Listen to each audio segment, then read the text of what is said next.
keeps telling me it's over.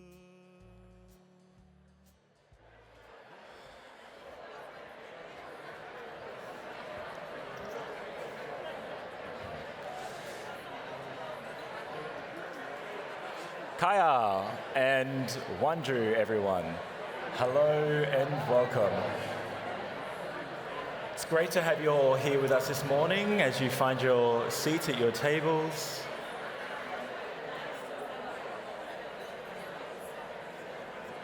It's amazing to see so many people join us on this lovely, chilly Wadjemup morning.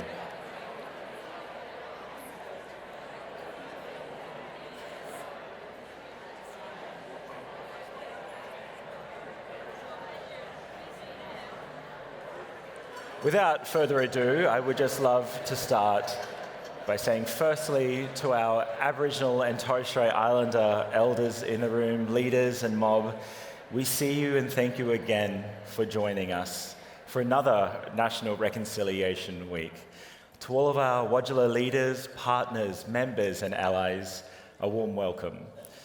Everyone to this year's National Reconciliation Week breakfast, hosted for the first time at the Fremantle Passenger Terminal, with the generous support from our venue host, Fremantle Ports, and our local partner, City of Fremantle.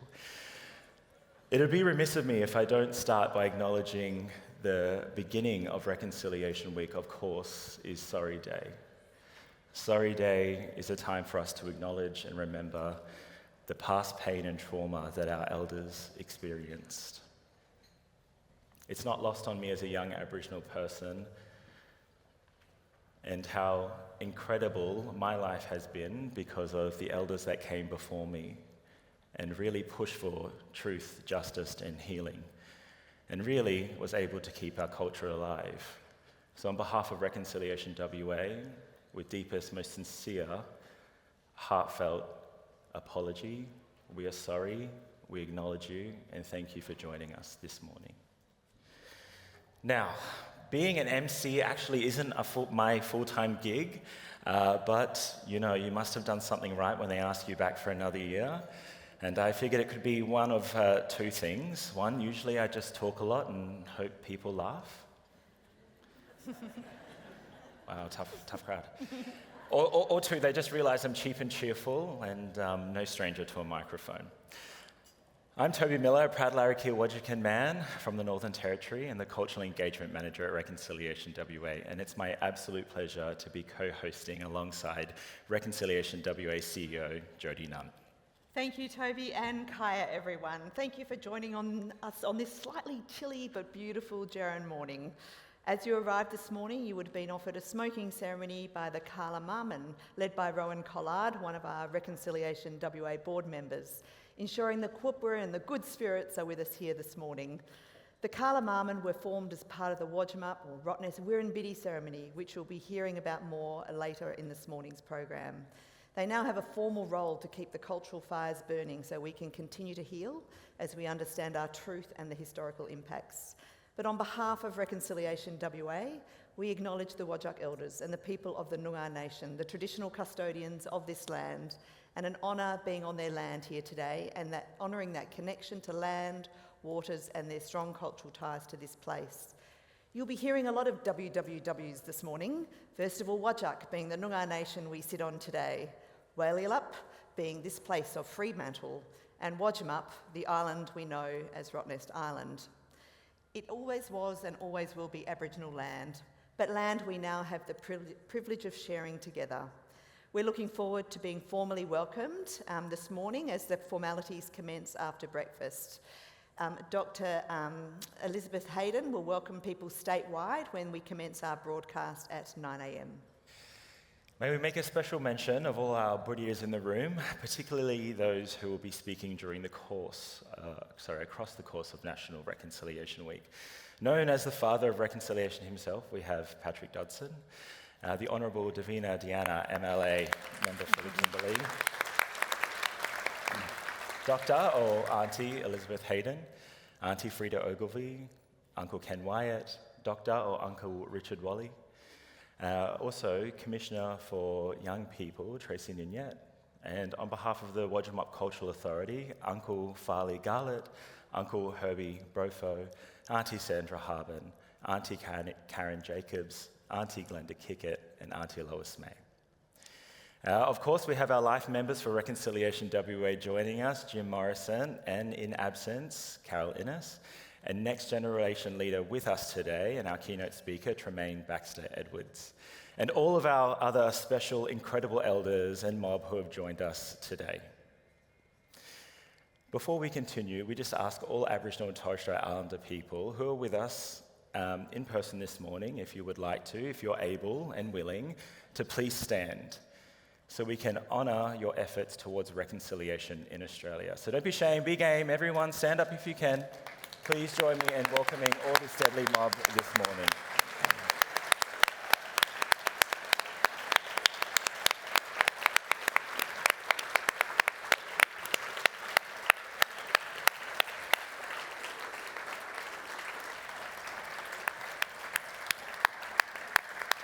Thank you so much. Please be seated. It is with all of you in this room who are standing, or who were just standing, that Australia will be able to build bridges moving forward. And to our modular leaders and partners and members and allies committed to walking the journey of reconciliation, we also warmly welcome you. May I make special mention of the British or the non-Aboriginal leaders who have joined us today. Of course, the Premier, the Honourable Roger Cook, MLA, Leader of the Greens, Honourable Brad Pettit, MLC, Attorney General, Honourable Tony Butty, MLA, Minister Simone McGurk, MLA, Minister Matthew Swinburne, MLC, the Honourable Kate Chaney, Independent Member for Curtin, the Honourable Sue Lyons, Senator for Western Australia, past Indigenous Affairs Minister and Life Member Fred Chaney, Life members Alan Carter, Gary Smith and Irina Catalini, leaders from across our partner organisations and member organisations, state government, local government, industry, community sector, and those who are passionate friends of reconciliation, Wanju and welcome. Also, may I play a special welcome to the Reconciliation WA board, led by co-chairs Nolan Hunter and Deborah Zanella, who you will hear from later today. At 9 a.m, we'll be joined by thousands of people around Western Australia. We're expecting about 30,000 people to tune in online. And thank you to NITV and SBS On Demand. This morning's breakfast will be broadcast nationally, and you can access it on SBS On Demand for the next 5 years. Imagine all that viewing pleasure. Welcome to General Manager Jason Oakley, who's joined us this morning from SBS. And a few moments of housekeeping, please, before we start our morning together. In case you feel unwell, we do have St John's in attendance this morning, and they're located just through the entrance doors where you came in. Please make your way there or notify a friendly volunteer in our gorgeous red shirts if you need any assistance. In case of evacuation, you'll hear an alert tone will sound. Calmly make your way through to one of the 3 emergency exits, through the main doors, and there's also an exit by the bathrooms, and then one out to the far side of the room. Keep an eye out for the emergency exit signs that are in place. This will lead you to the emergency exit muster point, which is at the front car park gates. Please follow directions of our event and venue staff. Your bathrooms can be found at the back of the room here. Please, for a moment, take time to put your phones on silent, but take lots of photos and post them all across social media with the hashtag NRW2025. If you need assistance at all throughout the morning, please reach out to one of our red shirt volunteers or the Reconciliation WA team. And it is with that spirit that we invite you to enjoy a beautiful breakfast about to be served that has been prepared by the deadly team at Kudditch Kitchen, an Aboriginal catering business based here on Wadjuk country. Enjoy your breakfast, and we will be back shortly with our live broadcast commencing at 9 a.m. Enjoy this moment of nourishment, of connection with all of those sitting around you. Thank you. Thank you.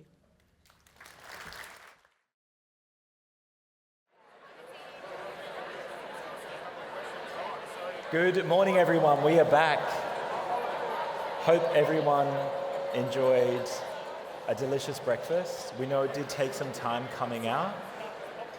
That's only just the extra love that they were putting into everyone's meals.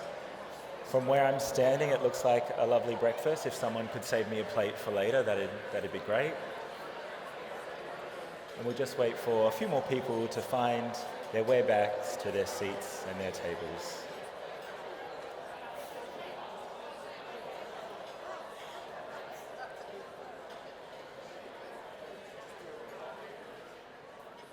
Thank you.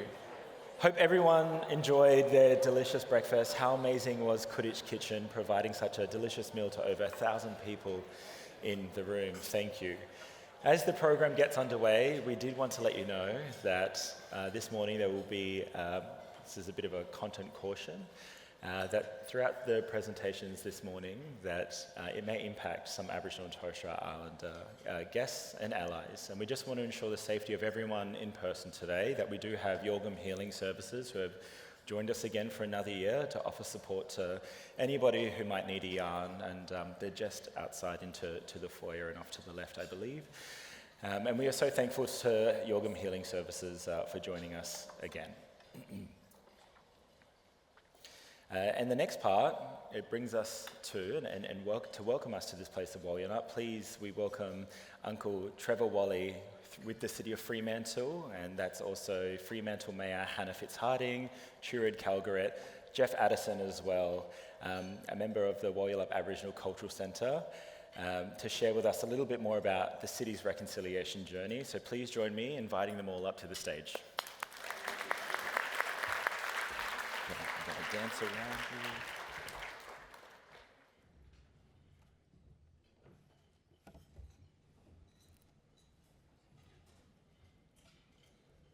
Hi.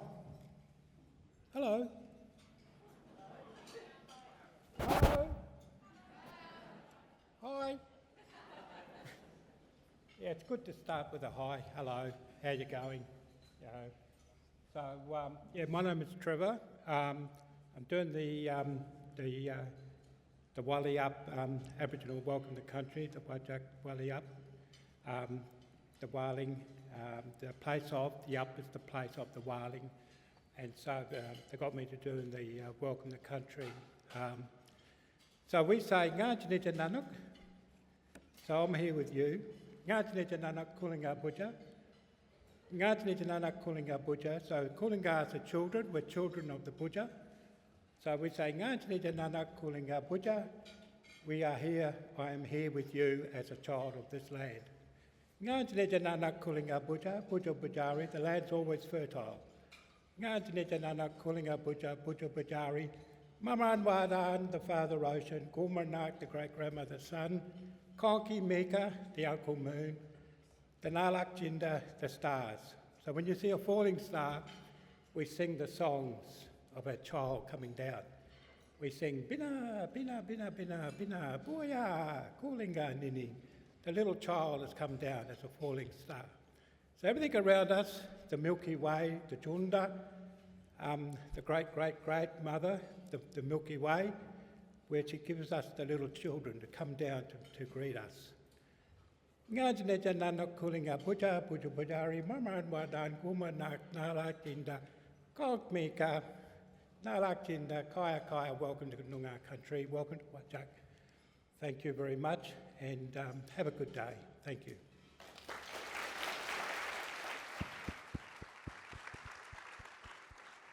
Thank you so much, Trevor, and welcome. And I want to sort of notice that my heart is happy. It's something I often hear in a welcome to country, that my heart is happy, but I actually can feel that my heart is so happy to be here in Fremantle, Wadjemup, with all of you, and in this place of coming together that's been a place of coming together for tens of thousands of years under the custodianship and care of Whadjuk Noongar people. It's a delight that we've come together here this morning. And I'm very delighted to be joined by these two beautiful people, Jeff and Turid, and in the next 10 minutes, help us, goodness, 10 minutes, we're going to explore the work that we've done here in Fremantle on reconciliation over the past many tens of years. You could joke in local government that progress is sometimes measured by the number of plans published. In Freo, we've got plans dating back to the 80s on our commitment to reconciliation, but this is one area where I think we can truly say that actions speak louder than words. Over the past decades, our council has, and I have to say supported by our broadly progressive and inclusive community, taken significant steps towards reconciliation, often challenging the status quo and leading on issues before social norms have been established. Not only have we been holding large-scale community events that celebrate Aboriginal culture, like Wurundjeri, and I recognise Richard Wally, who was there at the beginning, which has been going since 1998. We were famously early champions of the Change the Date movement, and the capital that was built up with our community through that move continues to pay dividends today. Nowhere was this more obvious than when we saw the booths within the Fremantle local government area return yes votes at the referendum at around 75%.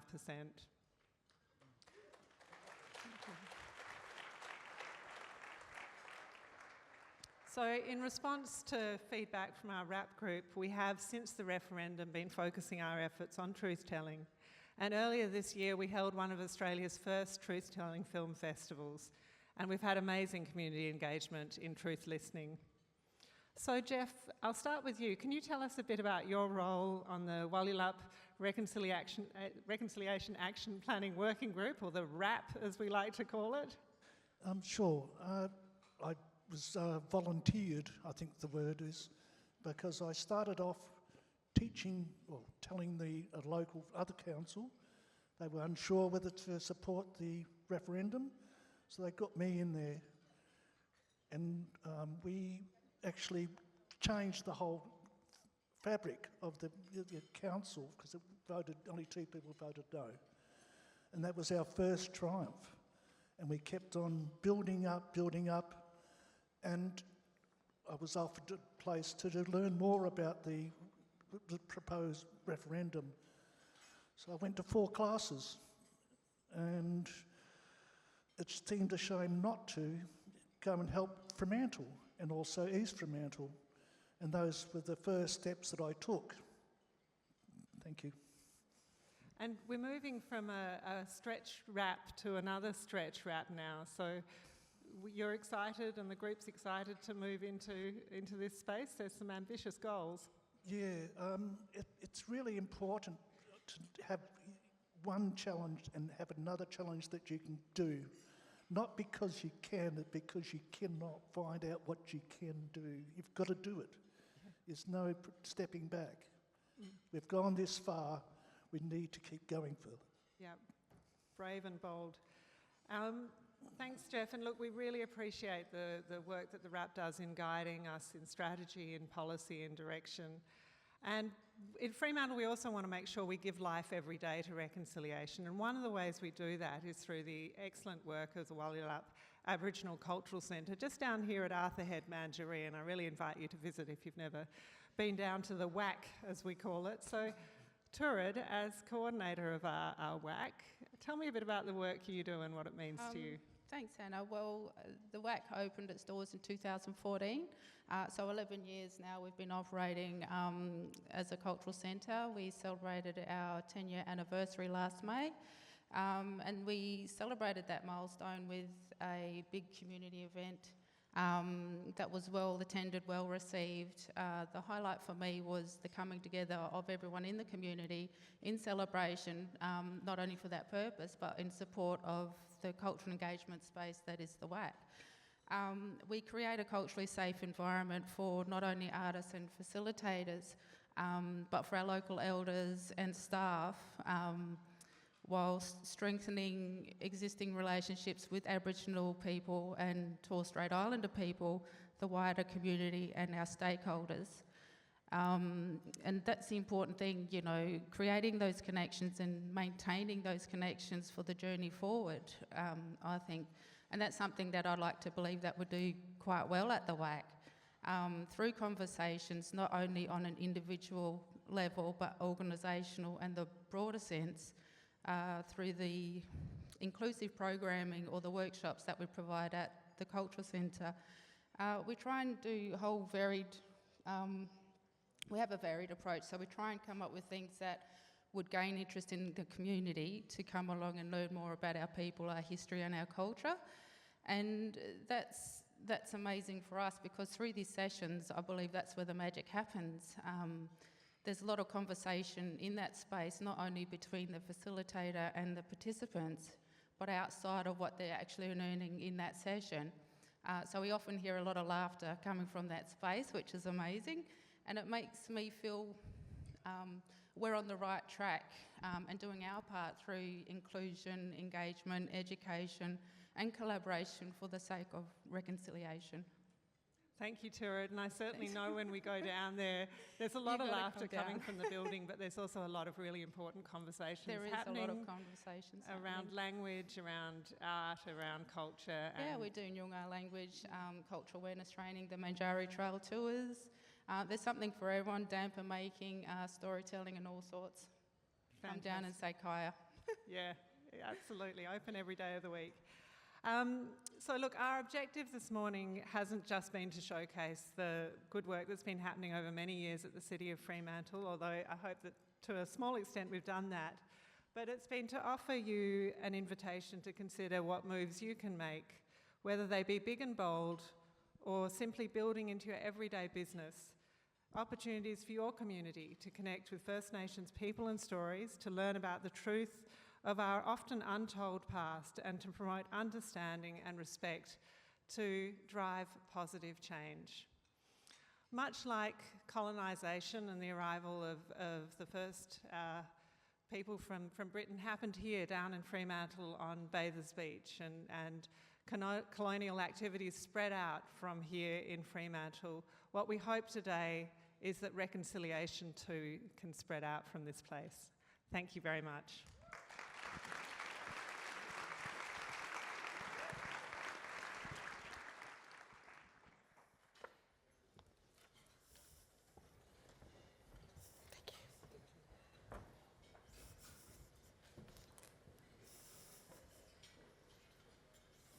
Thank you, Uncle Trevor, for your very warm welcome, and to the wonderful team at the City of Fremantle for their vision for reconciliation.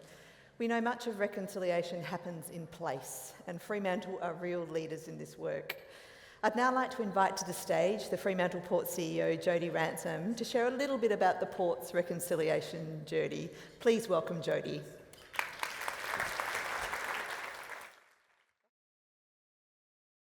Fantastic to have you here, Jody, and also to be in your beautiful venue. I know when I first walked in here, I was blown away that this was sitting here silently, that we didn't really get a chance to see it. So it's great to welcome so many people here today.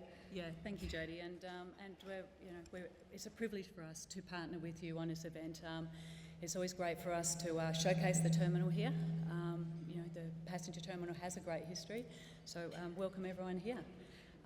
And we're conscious too that, of course, this is the place where I know my own parents arrived here in 1968, and I imagine not many of them had much insight into the beautiful culture that they were walking into.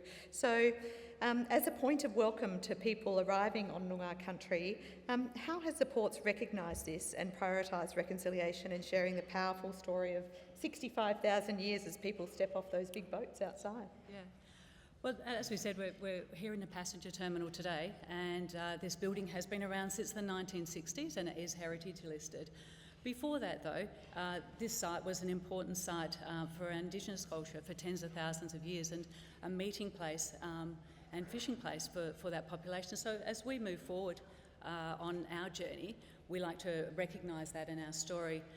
The things we've done for visitors coming in to the state, we have last year we had over 57,000 visitors come into this precinct by cruise ships. And one of the pieces of work we've completed this year is the installation of a gangway depicting some of that story, completed by Aboriginal artist Jade Dolman.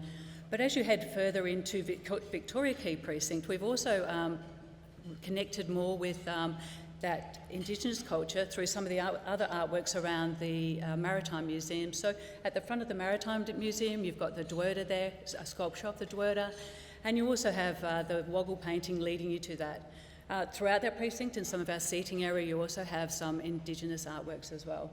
So through the visitors in Victoria Quay and cruise ships, we're able to showcase some of that heritage. Fantastic, and I noticed around the building today you've done a lot of new signage that you've used this event to make permanent installations, so as people come in the future they're going to learn a lot about traditional names and First Nations culture, so that's wonderful. So tell me a little bit about what are the priorities for Fremantle Ports in the future and how you're going to further embed that, and tell me a little bit about your most proudest moment to date. Sure, thanks. Well, last year we were able to close out the Reflect portion of our Reconciliation Action Plan. And in that, some of our major achievements were Indigenous cultural awareness training through our entire workforce. As I already mentioned, we did some of the artwork within the port. And we also engaged with the community and our Indigenous partners on a Sea Ranger program, which guided some of our dredging activities within the port.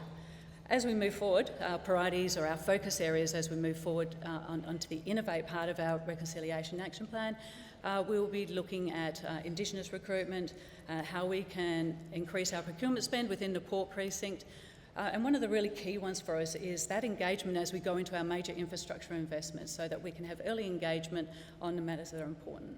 How wonderful. Please join me in thanking Fremantle Ports for their hospitality.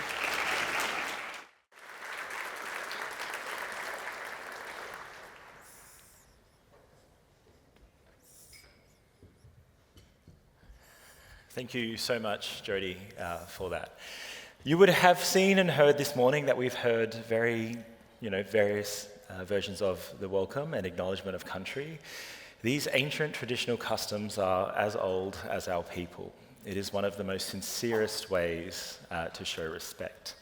It's like when you visit someone's house and you knock on their door. You take off your shoes at the request of the host, who you also acknowledge and you thank. Like when you travel internationally and return home to Australia, you're welcomed by customs and you respect their processes out of respect, and don't mention to the customs people if their processes are political. You recognise its importance in keeping us safe. Being able to acknowledge and prove that we have the oldest living culture in the world. I mean, how amazing is that? The fact that we don't celebrate this more often. It's not political to simply acknowledge the culture and places of our first people.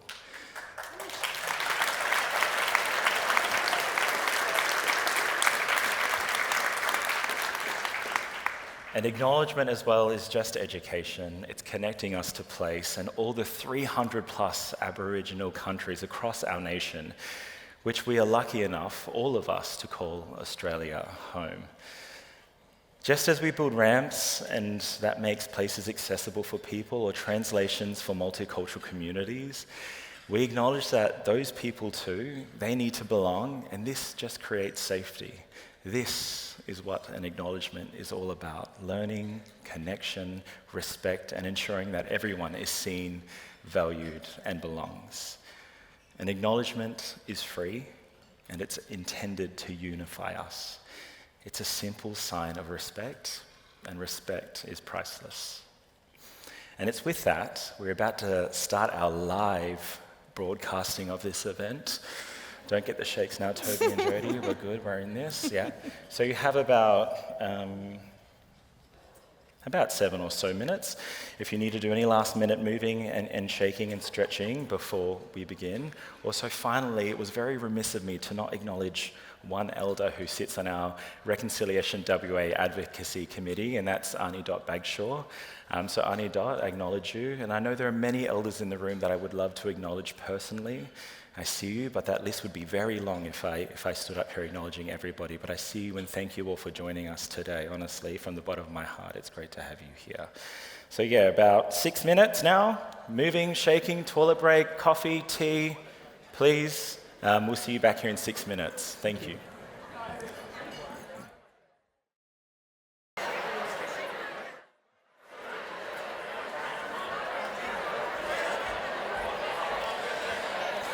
Kaya, and good morning.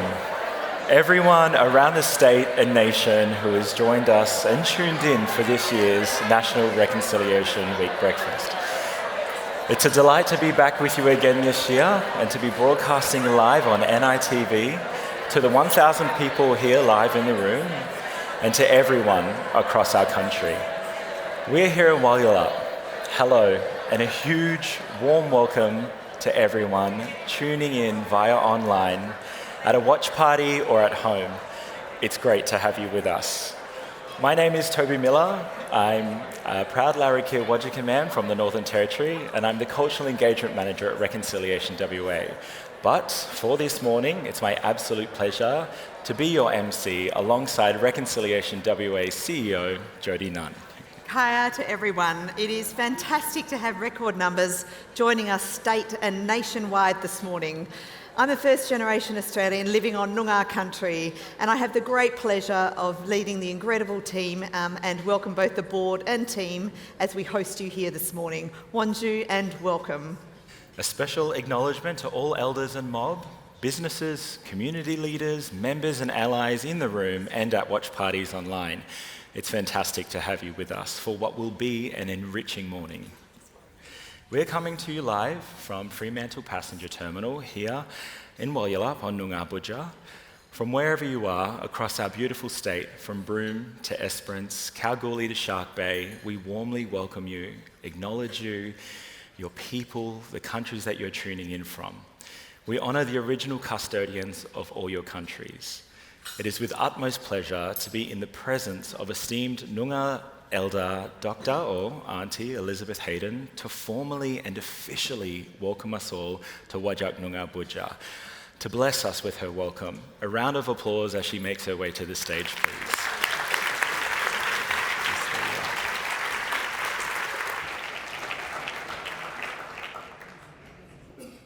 All the short people. Nganit yagen karajan. Nit nunuk yagen Noongar Budja karajan. Karajan ngan wangin. Windy nunuk a jen kulin. Nunuk a jen kulin. Ngalaka jen kulin bokaja. Nunuk kulin ngalak kulin. Nyiriung nunga bokaja kulin. Ngalaka jen murid. Karajan. Karajan. Kurang ngalaka murt nitya yagin. Palapajen kulin. Palapakulanga kulin. Purawan palap yagin nyiriang kulin. Palabamin. Bamin ngalaka murt. Ngalaka kajen nitya Wirin Bidi. Purawan ngalaka yira yagin. Ngalaka nitya jen kulin. Ngalaka kurt murid. Noongar karajan. Nyiriang karajan. Nyunga karajan. Nitya Noongar Budja. Ngalaka Wirin, ngalaka kajan, ngalaka murid. Karajan ngalak. Jenongan ngalak. Winyi ngalak kulin. Noongar kulin. Ngalak kulin. Pokaja. I want you to think about where your feet are treading today.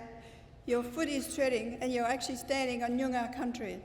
But I would encourage you that while you're on Noongar country that you take the walk for reconciliation from here to there. It's an important walk that we have to take together. Wadjalas, Noongars, wherever you come from, it's a walk that we must take. In the past couple of months, my spirit has been really winyan. Winyan means poor. Really, really, Wirin Bidi is the only word that I can say because it expresses what I feel and how I have felt. And I have felt that there's been a real heavy attack on me and my people as Noongar people, Aboriginal people of this land. But you know what? We continue to walk. We continue to reinvent ourselves, reinvigorate ourselves to continue no matter what society throws at us. But as black people, as Noongar people, we stand strong. We will continue to stand strong. And especially for those of you here, this is incredible to see you all here at this breakfast. I tell you that I am thrilled. My heart is happy. Europe. Nunuk nitya yagin. That you're sitting here and you're eating with us and you have decided to take this walk with the Noongar people, with the Aboriginal people of this land. And as you walk, let's walk together and stand strong in your walk. As you walk beside you white people, when you walk beside a black fella, you walk strong. Don't drop your head to anybody when you're walking with a black fella. You stand, and you stand proud. The same as the way that we stand with you, because you need us to walk this walk of reconciliation. Thank you.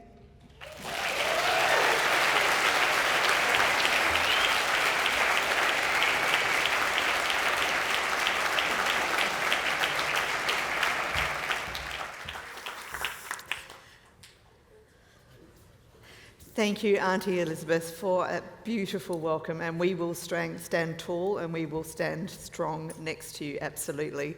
It is deeply appreciated. Every year from the 27th of May to the 3rd of June, we celebrate National Reconciliation Week across this beautiful country, from classrooms to boardrooms, from footy fields to Parliament House. These dates commemorate two significant milestones in the reconciliation journey: the 1967 referendum and the 1992 High Court Mabo decision. Reconciliation is everyone's business, every day of the year.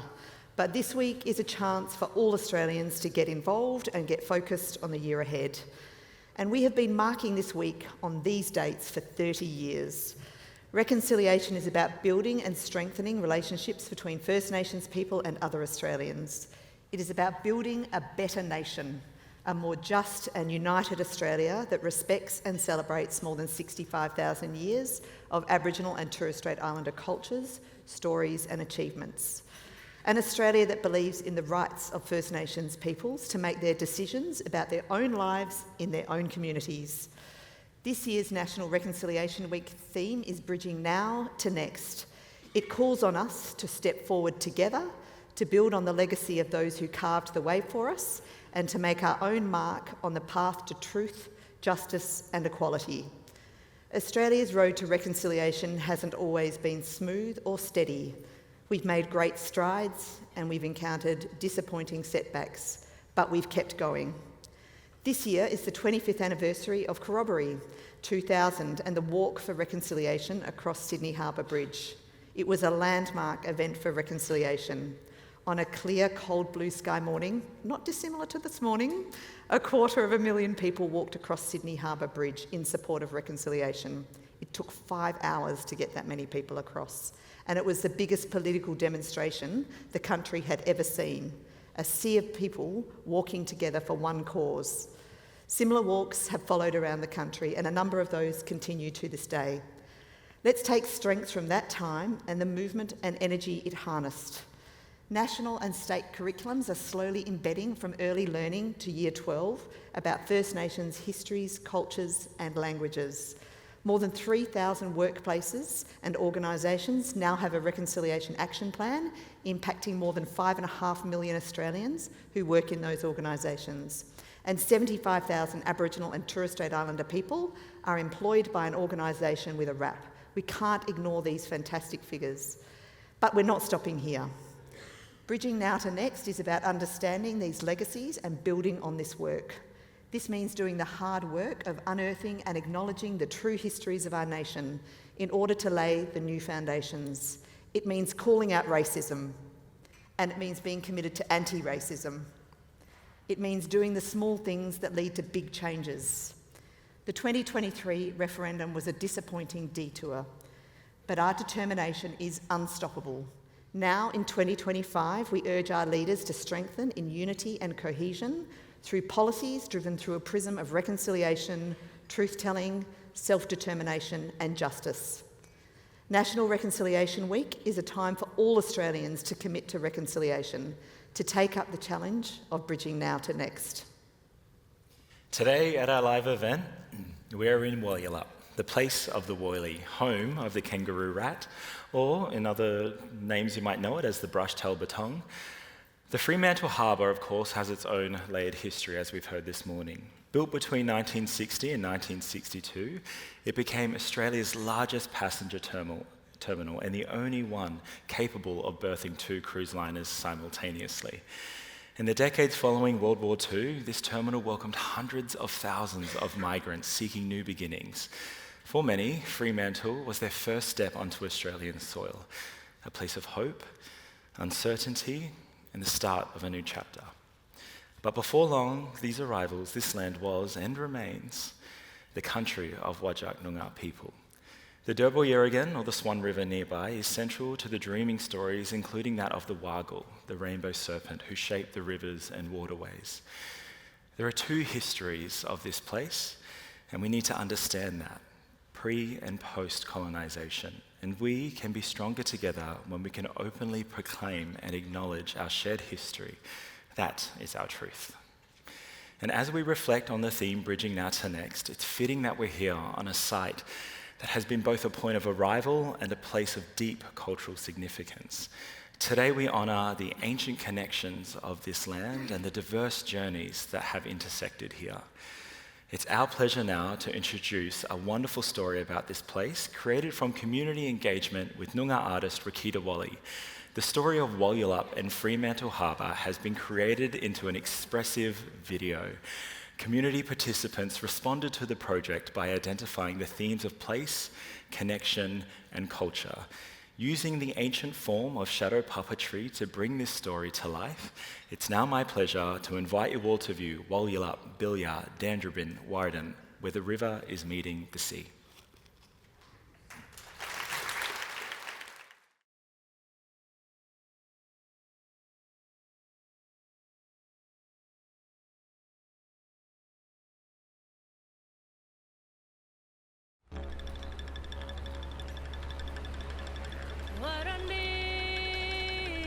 Nija, Wajak Nyunga Buja.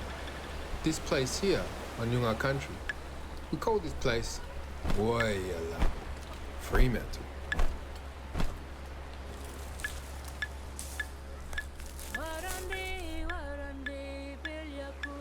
This place, where Wardan, Dandrabin Bilya, where the ocean becomes the river becomes the ocean.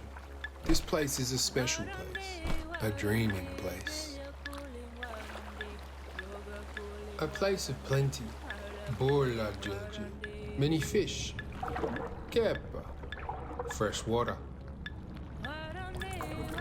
kara, crabs, where our people collected fresh and seawater foods and dwelled upon the soft, sandy banks of the shores. Alaja, over there to the north, that's Moribuja. And Nija, right here, this is Bilya Buja, Wajak's south. The water between the two, now traversed by large ships. We call this today the Fremantle Port.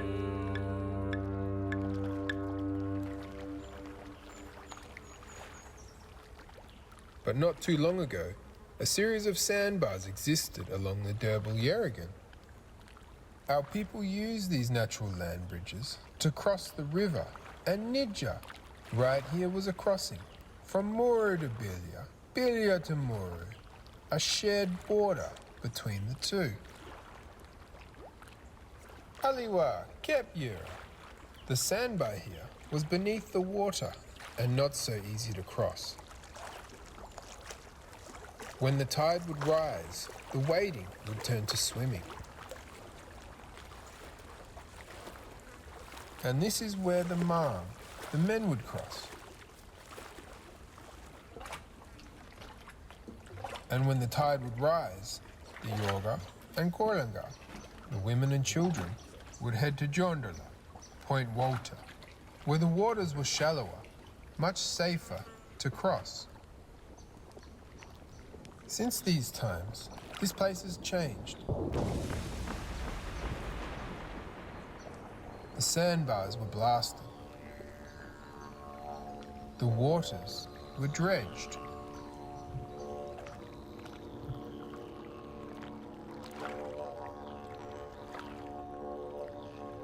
But looking out onto that Bilya, out to the Wyndham, we think of our old people. Perhaps building munga, the fish traps, or carefully moving through the water. A prong in hand to catch kara, crabs. Or perhaps in times of meeting, welcoming neighbouring mort from across the shores.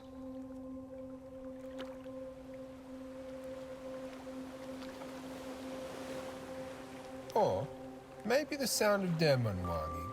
The old people rested under the shade of the wanil tree, teaching Kulunga with ears pricked and eyes wide open as they learn of this place and the creator beings that were once here. This place changed, Kaya, but the stories have not.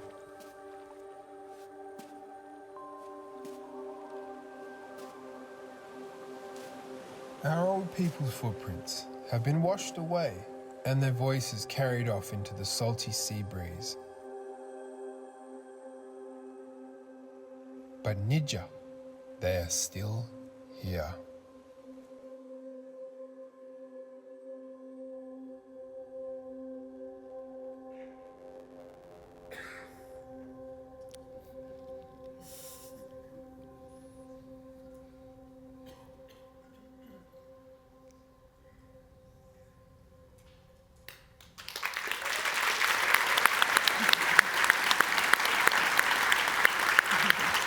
Thank you.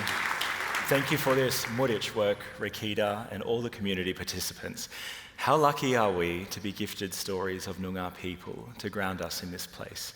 The generosity of First Nations peoples and their stories fosters great pride for myself and for many of the people here in this room, so thank you. This morning, as we gather, we don't just mark another Reconciliation Week. We stand at the foot of a bridge we are still building. A bridge that has taken over 200 years to begin and to get to this point, shaped by resilience, resistance, and the unwavering support of those who refuse to give up. It's not a bridge of steel or stone, but one of story, from truth, from shared hope. I invite you all to imagine that bridge being completed, not by one hand or by one people, but together, side by side. When First Nations people bring forward the wisdom of our ancestors, the cultural blueprints etched into this country for over 65,000 years, and our allies coming not out of obligation, but out of care, solidarity, and belief in something better, that's when the real solid structure can take shape. The foundation laid with the knowledge of country, and every layer bound by truth, mateship, compassion and understanding. It's not you or I, it's not us and them, but as one, together. One of possibility and a possibility of greatness. As the African proverb reminds us, if you want to go fast, go alone. But if you want to go far, go together. So let's go far together.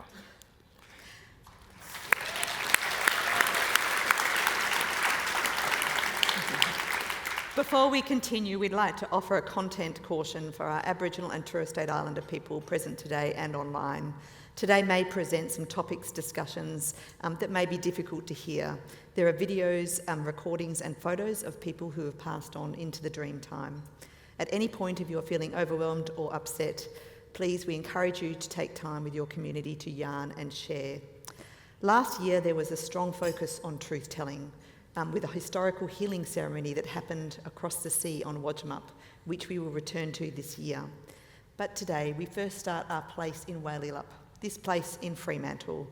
It is my pleasure to invite you to hear the story of Wadjemup Bidi, Fremantle's journey of reconciliation.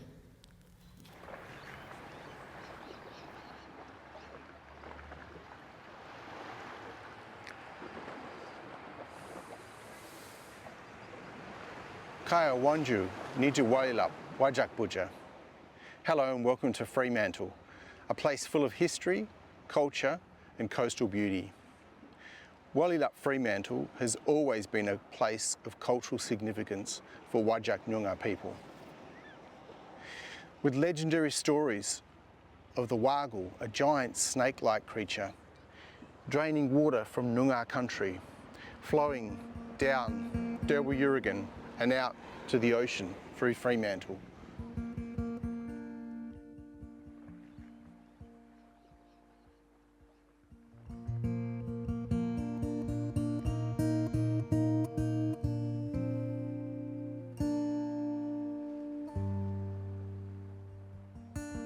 Manjari, or Bader's Beach, was a place of meeting and trading for First Nations people. It was also where the first European settlers arrived and from where colonisation of Western Australia began. It feels appropriate that it's now part of our reconciliation journey. The City of Fremantle's vision for reconciliation is to create an inclusive, caring community where Aboriginal and Torres Strait Islander people and non-Indigenous people are equal. The city sent a signal of respect to community with the introduction of One Day in Fremantle as an inclusive alternative to Australia Day. The success of the music event reinforced the grassroots support for reconciliation in the community. We knew we were on the right path and had to keep going.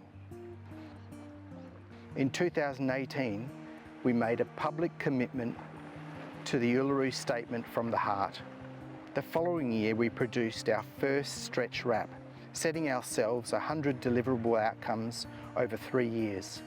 One Day won a national award for promoting reconciliation, and we decoded the Noongar names of 5 prominent places in Fremantle, which resulted in a stunning artwork, and the renaming of King Square to Wadjemup Court, which translated means the heart of Fremantle. Our community, like many around Australia, was deeply invested in the referendum on an Indigenous voice to Parliament. Fremantle polling booths recorded the highest rates of yes votes in the Perth metro area.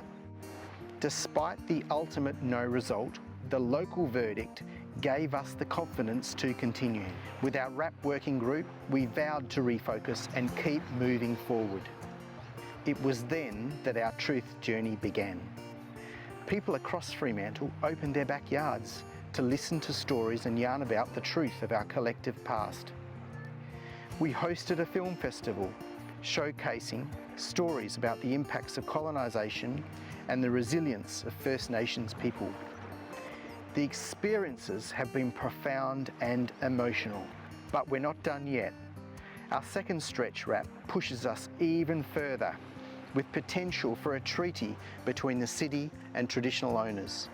Celebrating 10 years of the Wadjemup Aboriginal Cultural Centre, we're expanding our art, craft and language classes open to everyone. And there's a powerful and stunning major public artwork in development that will put Fremantle on the national radar as a destination dedicated to acknowledging its Indigenous heritage. Fremantle is proud of the work that it's done and passionate about the work that is yet to come. We'll be supporting the next generation of young Indigenous leaders to step up and continue the work for a bright future.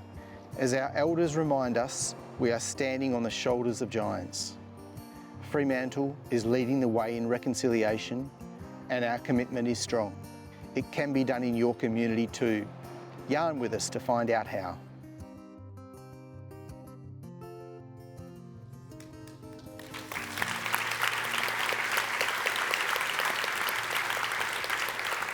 A powerful film, and thank you again to the City of Fremantle. My understanding is the City of Fremantle is the first in the nation that will honour Voice Truth Treaty. How wonderful is that? Thank you also to the Ports again for hosting us this morning. And we're live streaming nationally on NITV. And we want to do a special shout out to Mob all around the state this morning. We know there's watch parties, approximately 30,000 of you online around our vast, beautiful state. But a particular shout out to the community of Newman up in the Pilbara. And we acknowledge the Neapali and the Martu people. We started this journey with support from our partner BHP 3 years ago. And the event up there, we're expecting about 600 to 700 people on the ground up there today. So a huge welcome and shout out to all the school kids and all the community of Newman who have joined this morning.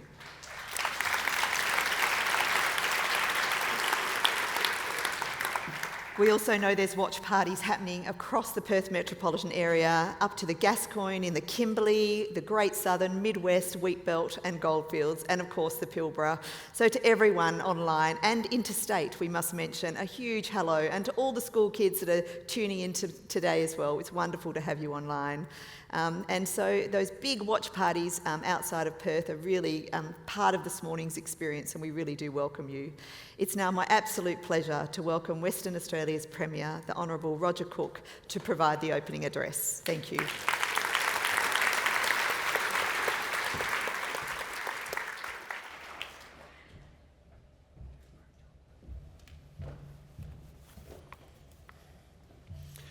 Thank you for that introduction, Jody. Kaya, good morning, distinguished guests, colleagues, students, and most importantly, elders.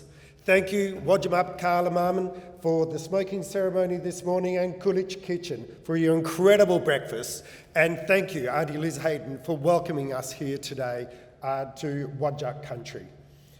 I acknowledge the traditional lands, the traditional owners of this land, the Wadjuk people of the Noongar Nation, and recognise your continuing connection to the land, the waters and country. And I pay my respects to elders, Noongar elders past and present. A special welcome to everyone joining online and in the regions, and particularly those who have gathered together at watch parties right across the country. Also acknowledge special guests that are here today, Patrick Dodson and Tremane Baxter-Edwards. Thank you very much. Dr. Richard Wally, elders and Aboriginal Torres Strait Islander people in the room. Co-chairs of the Reconciliation WA, Nolan Hunter and Deborah Zanella, and the RWA board.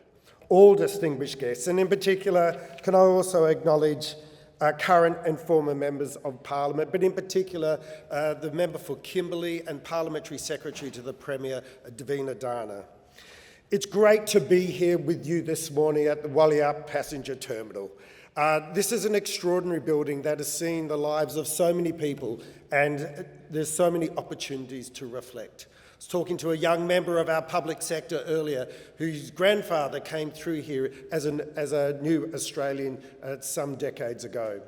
And I remember that from my experiences, one of my abiding memories of this place is going to a Yawuru Yindi concert. More years ago than I care to actually admit to. And while the concert was great, the lasting memory I had there was a concert that was about pride, togetherness, and positivity.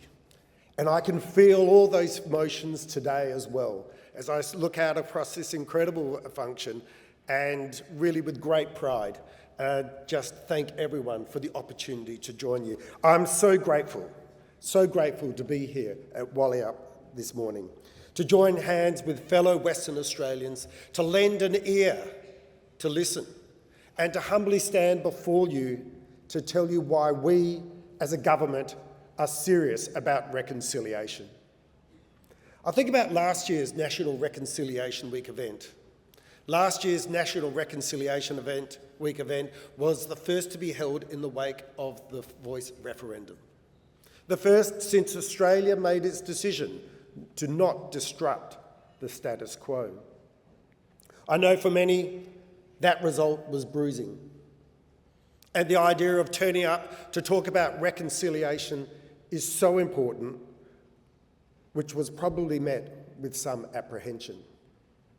But despite that deep well of grief, you showed up. So many of you did. It took guts and determination. It took an unwavering belief that true reconciliation will happen.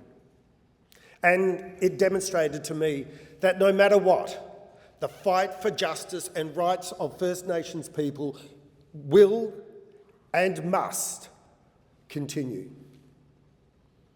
So we are here today, 1 year later, bruises perhaps fading, fresh and ready once again to stand for what is right. And the theme for this year's event is resonating strongly, bridging now to next. Bridging now to next is about taking stock of our reconciliation history, the truths, the setbacks, the lessons, everything that has led us to this point right now.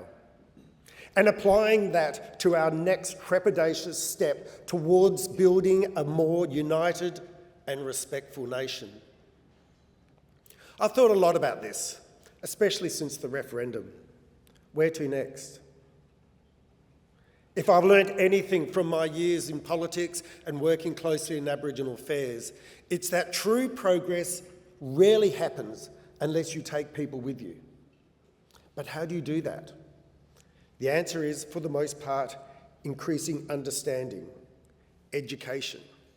When we think about that in the context of Reconciliation Australia, it boils down to looking at our past, scrutinising, truth-telling, and it requires us to examine the language we use in discussing our history. Words matter. They matter an awful lot, and I want to talk for a moment about why they matter. Words matter in obvious ways, like when an individual calculates that it is easier to dismiss a conciliatory stance as woke rather than educate themselves. Words also matter in subtle ways, like when all of a sudden standing in front of the Aboriginal flag is described as divisive, as if it would be in the interest of national unity if we were to no longer proudly stand in front of it. These choices of language can disguise complete ignorance as informed opinion. To me, that matters. It silently undermines reconciliation.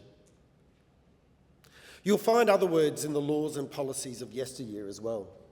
Words like chief protector, to describe the person responsible for enforcing laws that allowed Aboriginal children to be forcibly taken from their parents. Harmful thoughts can become harmful words, and those can turn into harmful actions or even laws. Part of reconciliation is about learning from mistakes and preventing the harm from being repeated, because we've seen how bad mistakes can culminate into a whole lot of hurt, damage and shame. That is plain for all to see. Worse, for so long it wasn't questioned, decade after shameful decade in Western Australia. Right up until 1972, children were taken from mothers and sent to missions. In fact, more than a third of Aboriginal kids born in WA before 1972 were forcibly removed from their parents, their land, their home. More than a third.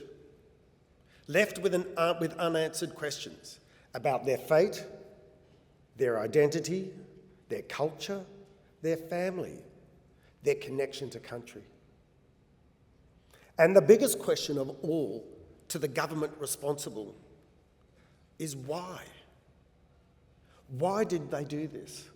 Why did they believe that there was not a place on earth for people who looked different to them? I cannot answer any of these questions, just as I cannot fathom how such a reprehensible act was allowed to be carried out for so long. For the children, the survivors, I know these questions have eaten away at your soul. And it will eat away at the soul of this state if we carry on any further without some form of reparation. I've talked at length about why words matter, and they do. But from government, there have been so many words over so many years.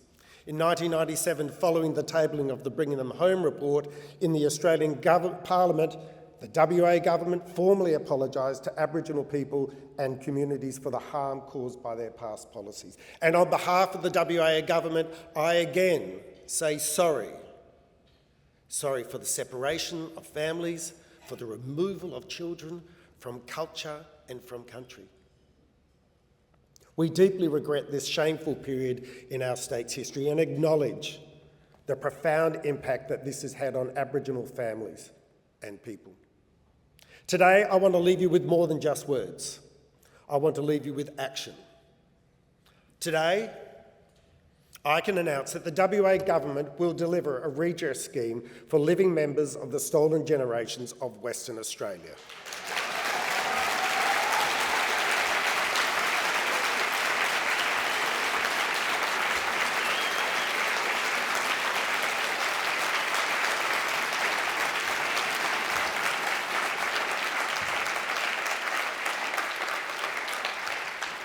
It is my hope the WA Stolen Generations Redress Scheme will be a meaningful step towards reconciliation.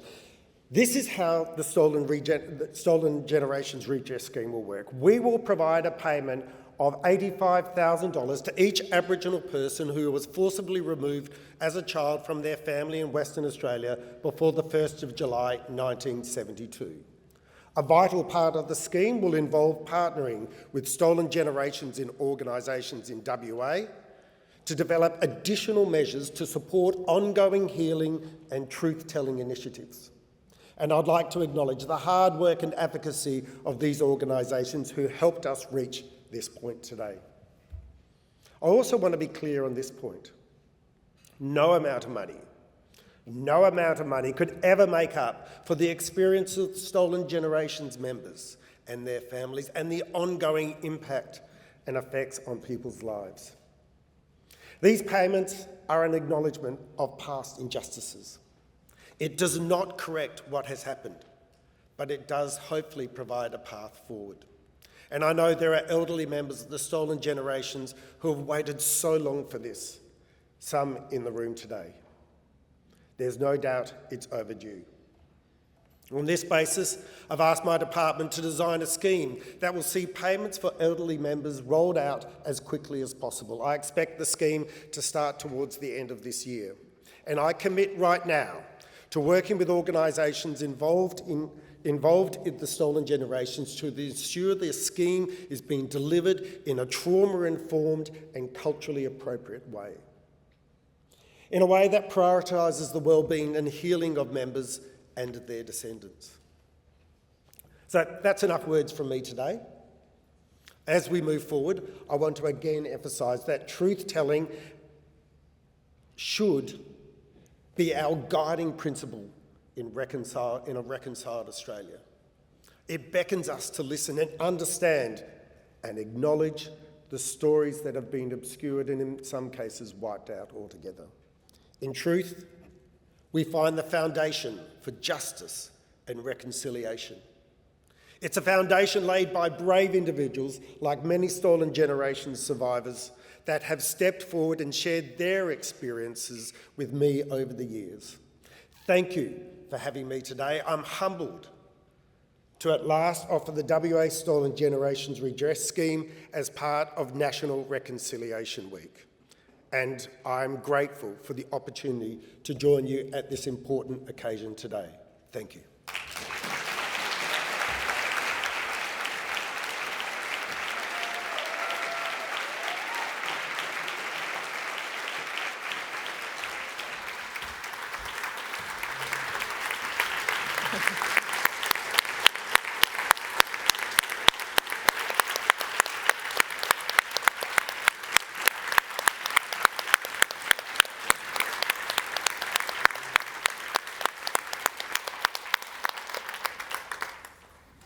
Thank you, Premier, for those powerful words this morning. And I really just, in a little bit of shock maybe, but it's been a long time coming, as you said, Premier, and truly from the bottom of my heart, but also all the old people in the room, our survivors, how much that really deeply means to them as a form of healing and truth-telling. So thank you so much.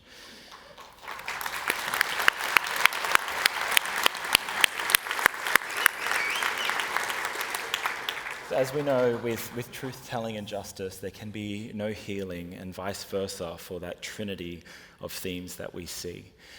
And the next part of our morning takes us to Wadjemup, known today as Rottnest Island, just on the horizon to our north, a place that holds profound cultural significance and memory for Aboriginal and Torres Strait Islander people. It was and is the largest Aboriginal deaths in custody site in the Southern Hemisphere. A truth-telling journey has been taking place.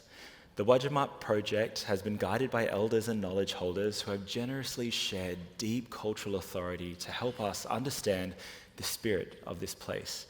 It's Wirin Bidi, the spiritual pathway. And we pay a special welcome to the cultural authority who have joined us today. That's Karen Jacobs, Sandra Harbin, Uncle Farley Garlett, and Herbert Brofo. And we're honoured to share with you a few short cultural films that explore the cosmology and the history of Wadjemup, reminding us that this story didn't begin with colonisation, but with the dreaming, with creation, and with our ancestors.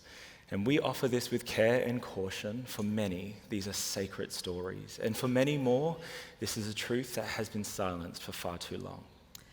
Following the video, we're privileged to hear directly from Dr. or Uncle Richard Wally, the cultural leader, knowledge holder, and one of the leaders who, along with Robin Smith Wally and elders and the Aboriginal Cultural Authority and Rottnest Island Authority, who led this important truth-telling work.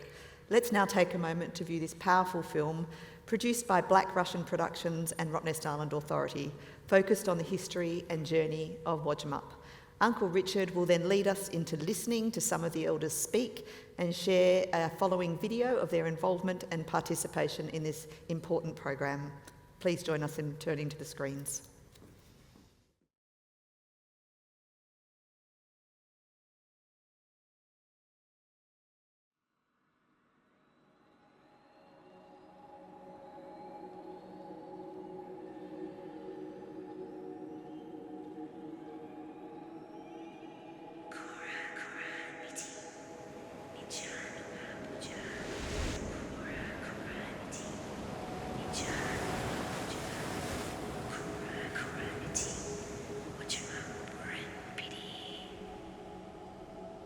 The Noongar name for Rottnest Island is Wadjemup, the place across the water, and the final resting place of ancestral spirits.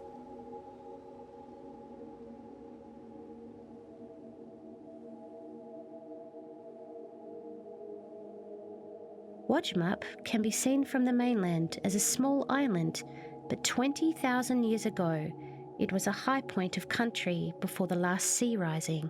It has always been a sacred place and is part of the Noongar cosmology from when the earth was first formed. Kura knitting from a long time ago. Traditional Whadjuk Noongar share the story of knitting when the islands from Garden to Rottnest were joined, forming one big island called Bidi Ceremonies, and when the Derble Yerrigan, the Swan River, ran through in a northerly direction east of this formation. Two spirit brothers, Nuni Gujulba, in the cold times lit a fire or a kala to keep warm, which spread quickly through the caves and burnt with such intensity that the landmass melted and cracked into three distinct islands that we see today: Wadjemup, Rottnest Island, Nullamayup, Karnak Island, and Meandup, Garden Island, within the Darble Nara, Coburn Sound.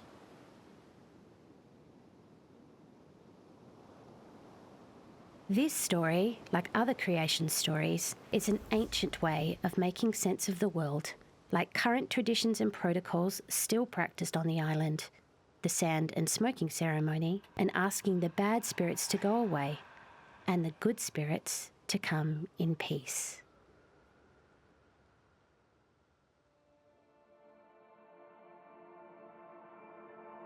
The majestic and magnificent rainbow serpent, known to Noongar as the Wargle, moves at speed through the Derble Yerrigan, Swan River, westward towards Wadjemup, Fremantle, where the mouth of the river meets the Wadden, Indian Ocean. The mighty Wargle smells salt in its waterways and knows that another spirit being has come into its territory. Yonduk, an ancestral crocodile, has travelled down from the north to challenge the Wargle to a duel. The ocean is awash with rage as the spiritual beings roll over the top of each other, thrashing and biting, creating a huge ocean trench. As the Wargle bites off Yonduk's tail, the body remains as Meandup, Garden Island, and to this day, it can be seen from the mainland sitting low in the water with its teeth and snout facing north, from whence it came. The Wargle is pivotal to Noongar beliefs and customs. It was the Wargle that proclaimed Noongar as the custodians of the land and made certain there were Wirin spirits to guard the land and everything on and in it.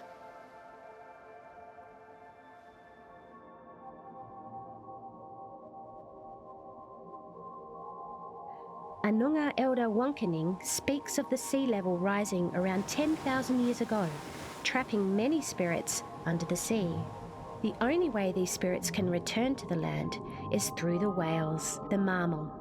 It is said that whenever a whale calf is born, one of these spirits attach themselves to it, and the whale will take the spirit on a journey for up to 80 years around the ocean before returning to the mainland coast.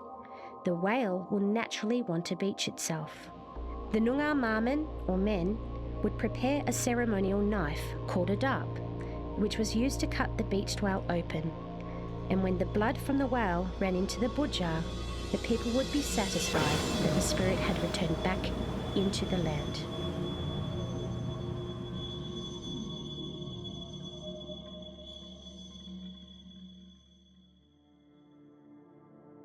Kura, another Wadjemup story, refers to the emu, the Waich or the Wadjemup, which features in the night's winter sky in Jindalee, the Milky Way, as a beacon of spiritual significance and protector of the island, and all that remain buried in unmarked graves on the island during the near 100 years of Aboriginal incarceration and imprisonment in the 19th century. But it is not this heinous period in Wadjemup's life that should be its everlasting mark, but the eternal spirit of the island and all that have walked on it, the living and the dead. From Kura Yiye Wurbuda, yesterday, today, and tomorrow.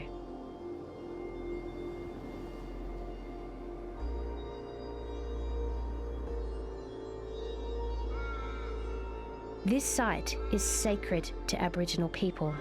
Our ancestral spirits look over and protect their sons, their fathers, their brothers, the leaders, the totems, the surrounding land and water. Noongar understand that everything on earth was given to us from the creation times, and that spirit beings and their ancestors speak to us through budjar, like the concept of Kurunup, the place of rest, or the heaven that lays west of Wadjemup within the great Marman Wardan Father Sea. When you're born, you come from the land, and when you die, your spirit goes back to the land. Everything is connected. To the local Whadjuk Noongar, Wadjemup and its waterways are sacred and spiritual. Always was, always will be. Kayaku. It is now time to begin the truth-telling, the healing, and the pathway to spiritual enlightenment. Wadjemup Wirin Bidi.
Look at this wonderful prompt in the front here, and I haven't got my glasses on, so I'm not going to pretend I can read it. Thanks for the gesture, but in true fashion, I have no idea what I'm going to say either 2 minutes before or 5 minutes after I do a presentation. I rely on the old people to guide me. So through this, I'm going to take this opportunity, because I've got about 5 minutes, to not only make a statement, but if we can make an impact. I want to make a reference to this video we're about to show, but while doing that, I want to call up, and I know it's not scripted because I say blame the old fellas, don't blame me. I want to ask Farley and Herbert to come up and stand with me. I want to make sure that Karen and if Sandra's here to come and stand up here as well. And Robin. These are the people who actually put it together. We are, in our culture, it's a wonderful thing, our culture, because our culture was never ingrained into one knowledge holder. It was a collective. No one person or one family held the knowledge, but collectively we came together and held it. I want to make 3 statements if I can, and then I'll make a statement after the video. The first statement is that we took 2,000 generations to hone a society, a culture. That society and culture was in balance with nature. Every plant and animal and person had a purpose and a connect. And that was done with no excess stress. And I mean excess stress comes when you have conflict at a major level like wars. When you have these wars that happen throughout different parts of the world, one nation conquers another, it creates a stress because you're imposing your beliefs and values onto someone else who not necessarily are looking for it. This place didn't have that for 2,000 generations until colonisation. So we had the perfect society. We had structures, we had codes that existed so that everything was taken care of, including every person. No one left out, no orphanage. Colonisation impacted that. We understand that. And this place we stand in today was a place where people came for a better place and a better opportunity from many parts of the world and achieved it and turned us into what we have as Australia and West Australia today. But when people arrived here for the better place and a better opportunity, just take one thing in mind. For everything you gained, someone lost. And that's what we're talking about with truth-telling. To have a wonderful society, there was a price to pay. And Wadjemup is one of those symbols. A lot of us are lucky to talk to our great-grandparents who actually spent time there. So the second statement is, there was an impact from colonisation, and for everything you gain, someone else had a loss. Just analyse that. The third one I want to say is that walking together is a wonderful thing. It gives us opportunity to go arm in arm, but I also give you a challenge out there. There's a challenge for those, particularly in the non-Aboriginal world, to sometimes step back and walk behind us. Let us lead. We have followed in the footsteps a lot of times. But with the knowledge system we had over that 2,000 generations, we can contribute to the society today. We can contribute to the justice system, to the health system, to the education system, because we had it that was ingrained into us. The difference is we had it in our psyche. It was in here. It wasn't written, so you couldn't decipher it and own it and take it. It was in our psyche and it's still there today. So with that, I want to show you this video. We're going to show the video very quickly. I won't speak long after because I've made my statement with the 3 points and sharing the ground with this group of people here who actually made things happen. So let's watch the video and I'll close it off with a little statement.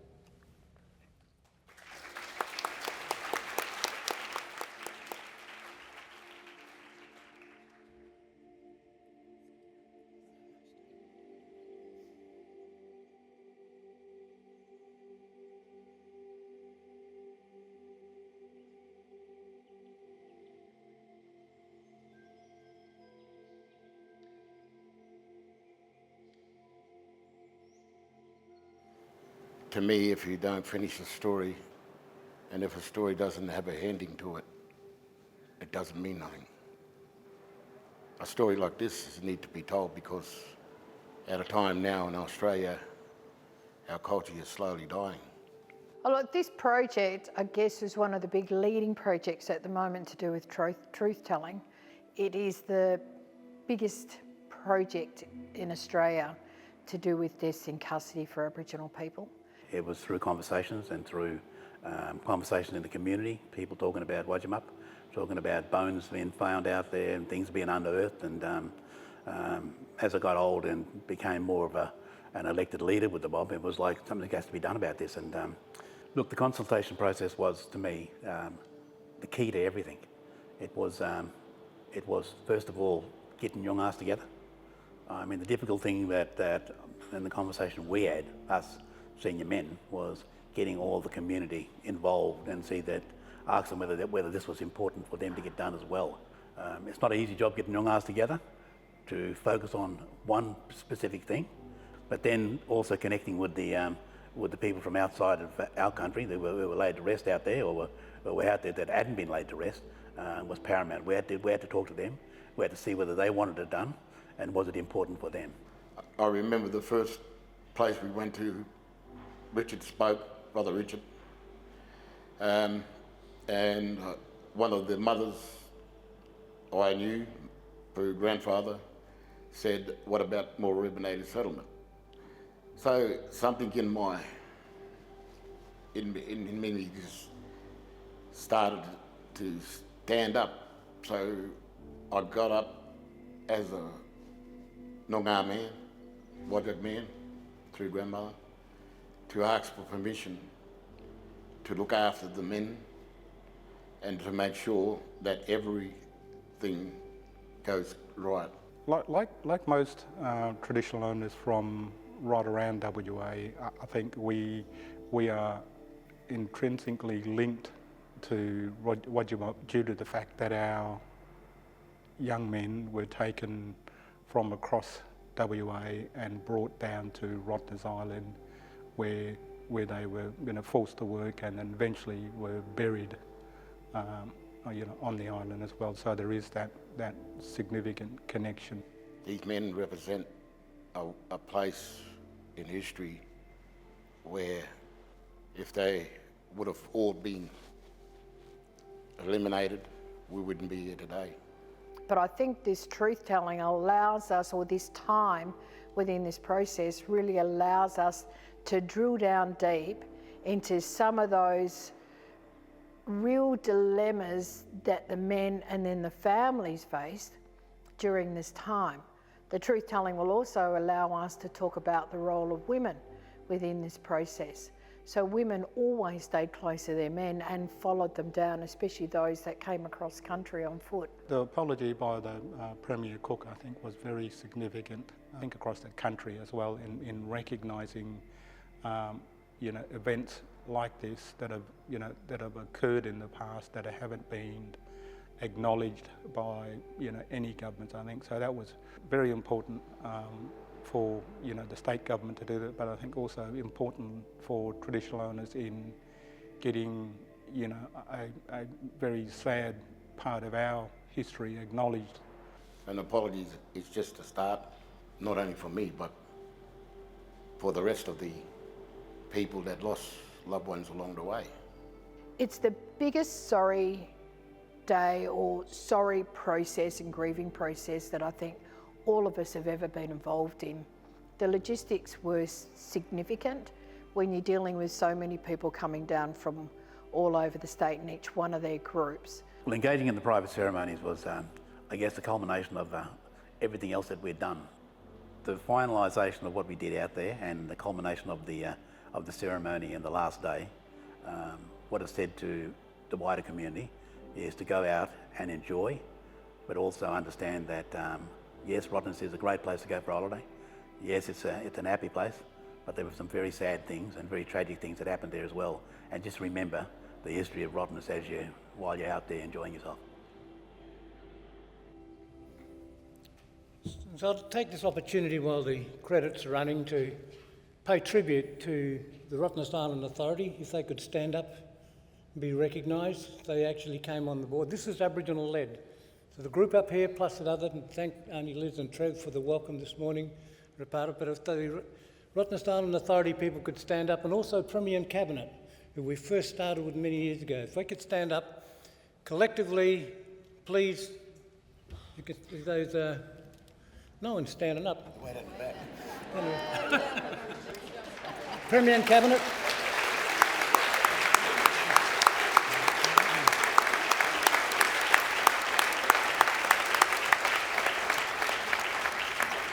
Mr Premier, your Premier and Cabinet group were actually fantastic to start it off. They took a backward step and allowed us, as Aboriginal people, to lead the process. It was Aboriginal led, and may I say we come on time and on budget. Pork kettle.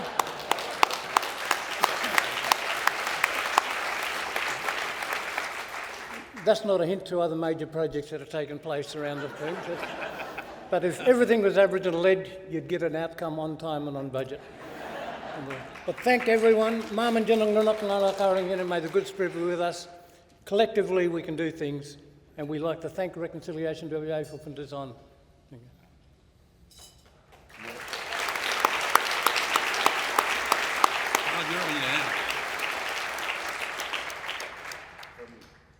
From an activist point of view, it took a long time for us to get the message across. For my family, who's been an activist family all their lives, for me, Mr. Cook, thank you.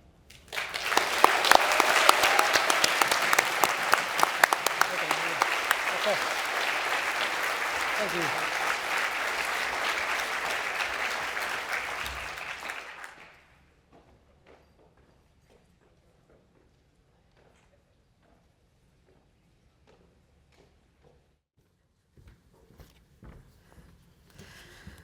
Wow, powerful words and an amazing moment. Thank you to our wonderful Wadjemup truth tellers. Could you please join me in thanking them again?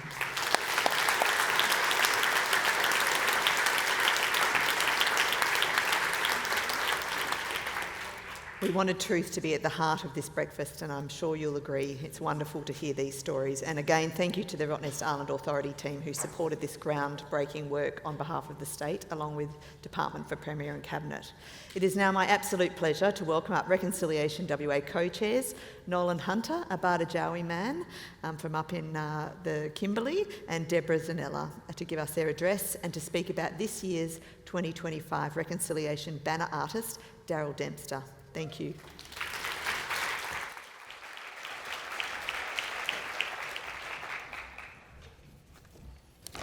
Thank you, Jody, Nolan Hunter, and my co-chair, the lovely Deborah Zanella.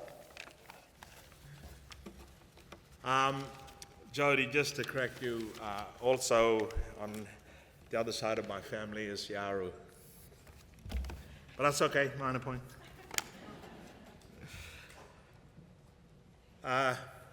Kaya, Mabulian, Kornamuyon, Angijawal, welcome, thank you. And I pay my respects to everybody that's here, particularly the leaders in our community. That's every one of you. Indigenous, non-Indigenous brothers and sisters, Aboriginal and Torres Strait Islander people all over the state of Western Australia. Thank you, Auntie Liz Hayden, for that wonderful welcome. And Dr. Richard Wally, I like what you said about Aboriginal people, Indigenous people, First Nations being on the front foot in leading the charge, because we have so much to offer. I've been scripted because I have 2 minutes to speak. But before I talk about the key points around reconciliation, I want to just quickly touch on leadership here, because we have some amazing leaders in our Indigenous community, but also in our non-Indigenous community. And the passion, commitment, and the belief are just some of those things that make up the characteristics of great leaders in terms of achieving the outcomes that we need to achieve. So I had a little story I was reflecting on, talking about leadership.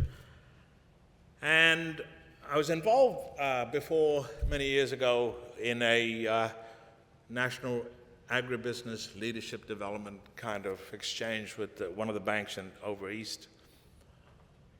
And because at the time there was a issue of sheep export at the time on the media. So when I gave a talk, I had to kind of link that to something to do with agribusiness. And I thought about Alexander the Great. And he said, I'm not afraid of an army of sheep being led by a lion. I'm afraid of an army of sheep led by a lion. mucked it up, of course. But not, the idea is that everybody, when you think about it, the might of an army that has the power of a leader in a lion, I think that was the point. But I reflect later on, and I mucked it up, but I reflect later on that this, to me, was about the power of change.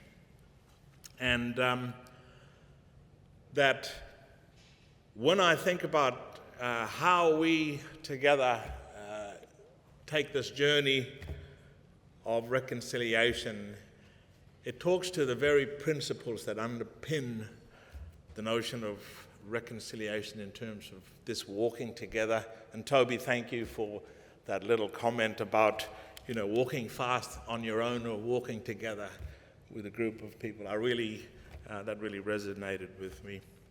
Anyhow, just a cursory mention, but nonetheless, I shall carry on reading. Reconciliation is fundamentally about relationships. And I talk about this all the time. They take investment, trust, time. They can at times be fraught when we have such big agendas. And Dr. Richard talked about wars and battles and challenges. To truly progress, we must understand and give light to our shared history, to learn from the past, to provide context for now and strengthen for next year, for next. Our vision is to powerfully advocate for unity between Aboriginal and Torres Strait Islander people and the broader community, with the purpose to inspire and enable West Australians to contribute to reconciliation. Boy, I'm doing well. As a state and a nation. I just wanted to acknowledge that we can't do this on our own as Indigenous people. It takes a whole community. And that's why I think the notion of the kind of leadership, young and old, past leaders, future leaders, is critical to how we achieve this together. And by leadership, I'm not just talking about people that fit a particular role in their lives.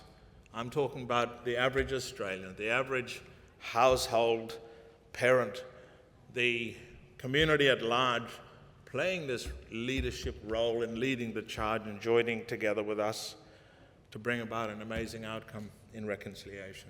Thank you.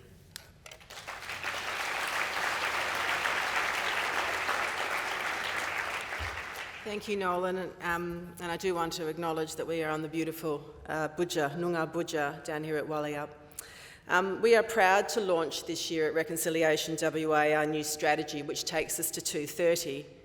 We want to look over the horizon of the state bicentenary to imagine what West Australia could be like in the next 200 years. However, the bicentennial is also a really stark reminder of the impacts of colonisation, which was to many a reality that still continues today. We do have an opportunity to journey towards the next 200 years, creating necessary conditions, of which we've heard some this morning from the Premier, to make WA a just place, a place that recognises and celebrates the richness, the diversity of our Aboriginal and Torres Strait Islander people. At Reconciliation WA, our strategy was built from listening to over 1,000 voices across this state as part of the Respect Rising program, and it was built around place. We are stepping up to the challenge to do this through having a presence, building relationships, and facilitating actions to lead place-based outcomes.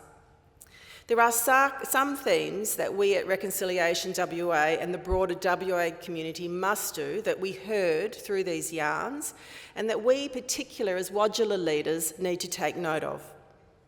First and foremost, we must stand up against racism and to build an anti-racist agenda. We, as leaders in this room, must openly reject racist agendas, preventing it from becoming the norm. There is no space in the Australian contemporary society for racism. We must prioritise and advocate the Aboriginal voice and self-determination at the heart of decisions that affect Aboriginal people, their families and their communities. We must honour truth, not just truth-telling, elevating culture, history and contemporary realities, but encourage truth listening and, importantly, again what we saw this morning, truth action. We have heard the impact of Wadjemup from Dr. Richard Walley and its far-reaching engagement and impact around the state. We have started our journey on truth. There is no option but to continue. We must build powerful education pathways spanning from early childhood to adulthood, prioritising ongoing learning to build stronger futures for our children and grandchildren. Embedding this into cultural knowledge, into curriculum, is powerful. Reconciliation WA is proud to present a Year 4 elder-led program in schools, with the Year 5 and Year 6 program launching shortly. We must seek to build a powerful reconciliation youth movement, to amplify voices and harness the energy and drive of young people today as they are our leaders of tomorrow.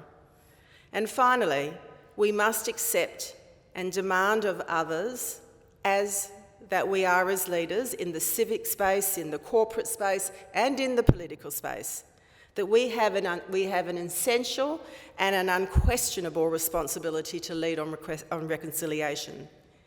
It is an accountability that cannot be delegated and was strongly echoed in the yarns across this state. At Reconciliation WA, we will continue to build a powerful membership community connecting and enabling those supporting the movement. This is long, deliberate work, but as Nolan shared, we have a mandate for change. We must honour those who have gone before us and enable and support the future generations to ensure that Aboriginal and Torres Strait Islander children and families succeed and flourish by choice, not by chance. So I do, on behalf of Nolan and myself and the Board of Reconciliation WA, thank you to everyone who's joined us today. We stand in solidarity with this enormously beautiful room that is here and are committed and determined to lead the movement of reconciliation in our state. It now gives me great pleasure to introduce a film featuring our wonderful Reconciliation Street banner artist for 2025, Noongar man Daryl Dempster. A warm welcome to you, Daryl, to your supporters. Please tune into the screen.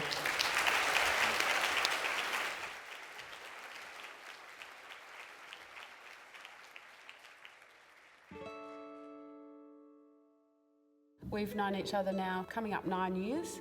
I'm so blessed to be a part of this journey with Daryl, and we're so very proud of him. Daryl was born just outside of Esperance in a bush camp, and shortly after his birth he was taken into Esperance and spent some time on country, but then the rest of his life has been in some sort of a care arrangement.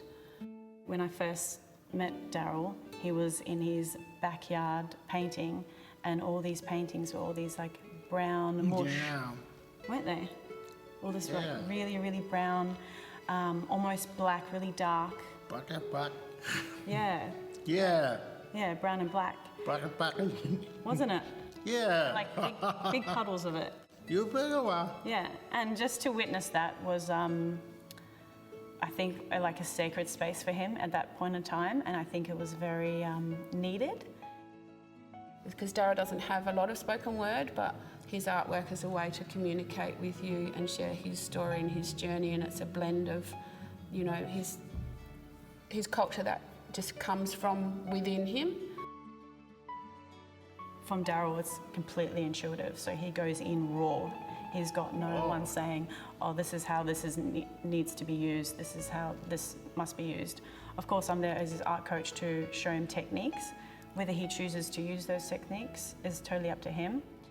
Daryl's always liked to colour in and stuff, but we never really understood the skill that Daryl has. So this is Daryl Dempster's artwork that has been selected for the Street Banner program. So Daryl was creating these circle-like shapes, which can symbolise so many things in different cultures. But for Daryl, during the session, he would repeatedly say, mama and eggs and baby, and he uses gestures So you would go like this, mama. Your mama. That's right. So these are all these like babies and mamas. Baby.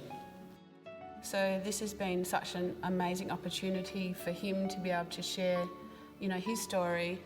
Seeing the banners in life size today, you can tell that he's really excited about that. To see an Indigenous artist use maybe symbols that are traditional, Yeah. but using contemporary materials. It speaks to maybe the younger generation, not only Indigenous artists, but just younger generation in general, to explore their stories, and it doesn't have to be in a traditional format, it can be completely contemporary.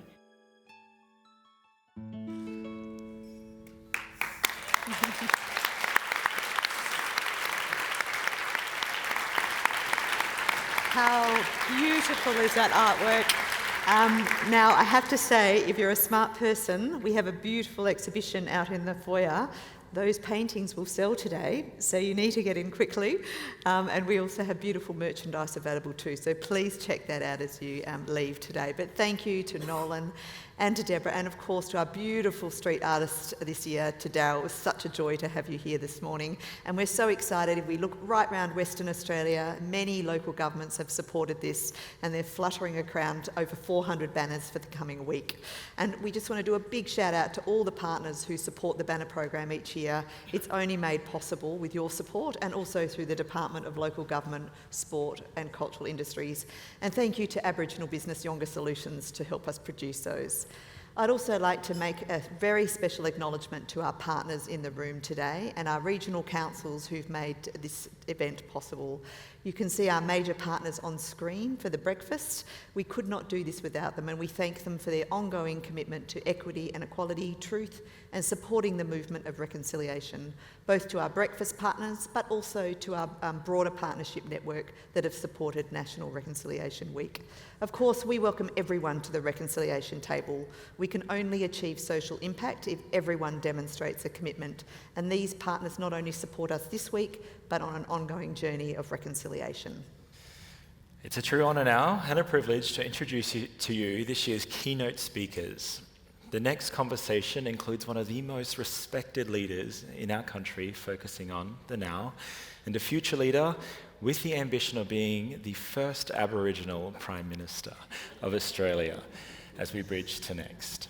We're honoured to welcome Patrick Dodson, then Tremane Baxter-Edwards, who represents the next generation of fearless First Nations leadership. Patrick Dodson is an Australian Indigenous rights activist and former politician. He was a Senator for Western Australia from 2016 to 2024, representing the Australian Labor Party. Patrick is a Yawuru leader from Broome and elder from Western Australia. Patrick has long been honoured as the father of reconciliation and joins us as our National Reconciliation Week, not just here as our keynote speaker, but our featured focused changemaker in our Reconciliation Memoir series. He is also the inaugural chair of the Council of Aboriginal Reconciliation and a commissioner in the landmark Royal Commission into Aboriginal Deaths in Custody, cementing his legacy as one of the nation's most respected voices for justice and truth-telling. Tremane Baxter-Edwards now is an 18-year-old leader from Wyndham and the media spokesperson for the Wyndham Youth Aboriginal Corporation. His leadership has earned him multiple accolades, including the 2023 Abbey Forrest Emerging Leader Award and the 2024 WA Young Achievers Community Leadership Award. Tremane provides strategic youth insights to AATSES and NIAA, which includes Minister Malandiri McCarthy, and Tremane serves on several boards as an empowered young leaders of the Nyaligar Aboriginal Corporation, to name a few. So let's sit back, let's listen and lean into what it means to bridge now to next.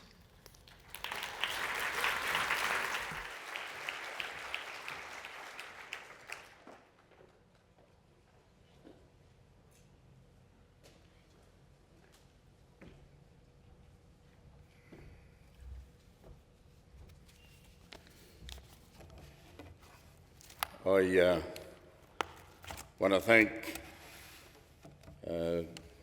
Dr. Liz Hayden for her warm words, and welcome here today. I understand some people might need to go. You've been very patient, and don't stay because I won't be offended if you have to go.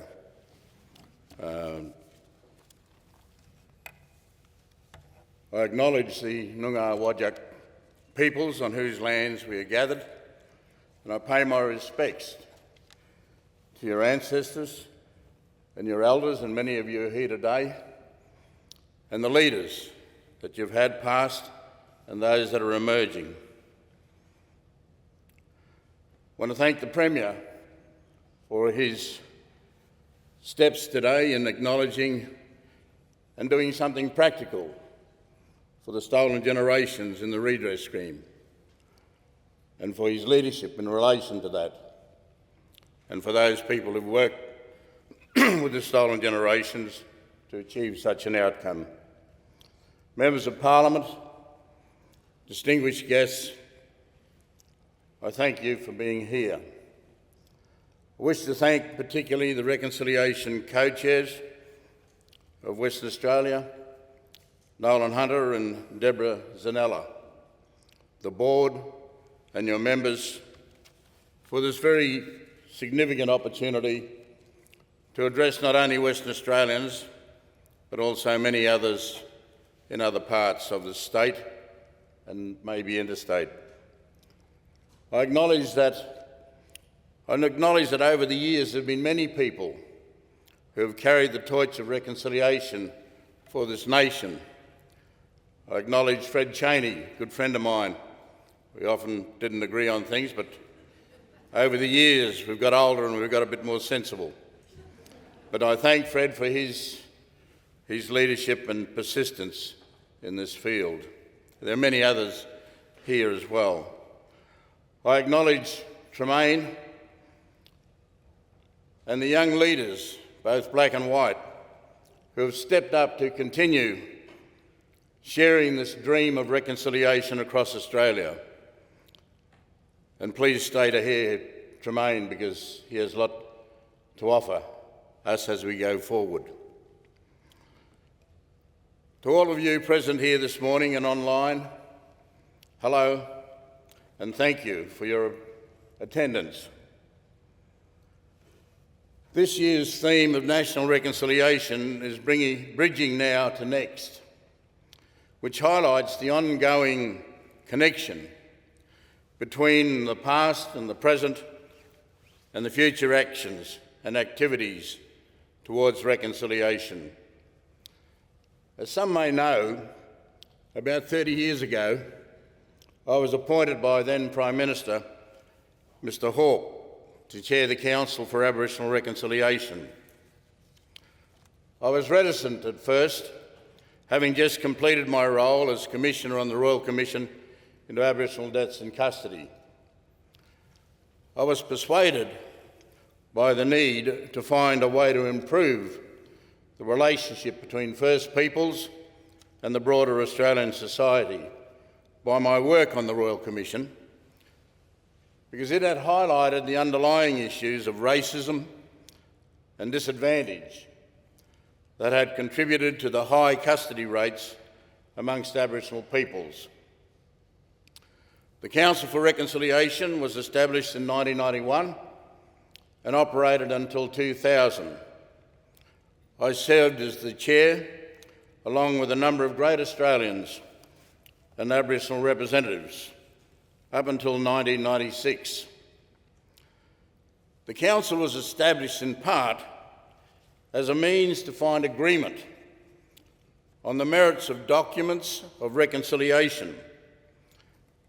It was an objective that grew out of the inability of the Hawke government to resolve the issues of the treaty that he had promised at Barunga. And he'd made that promise in the late 1980s.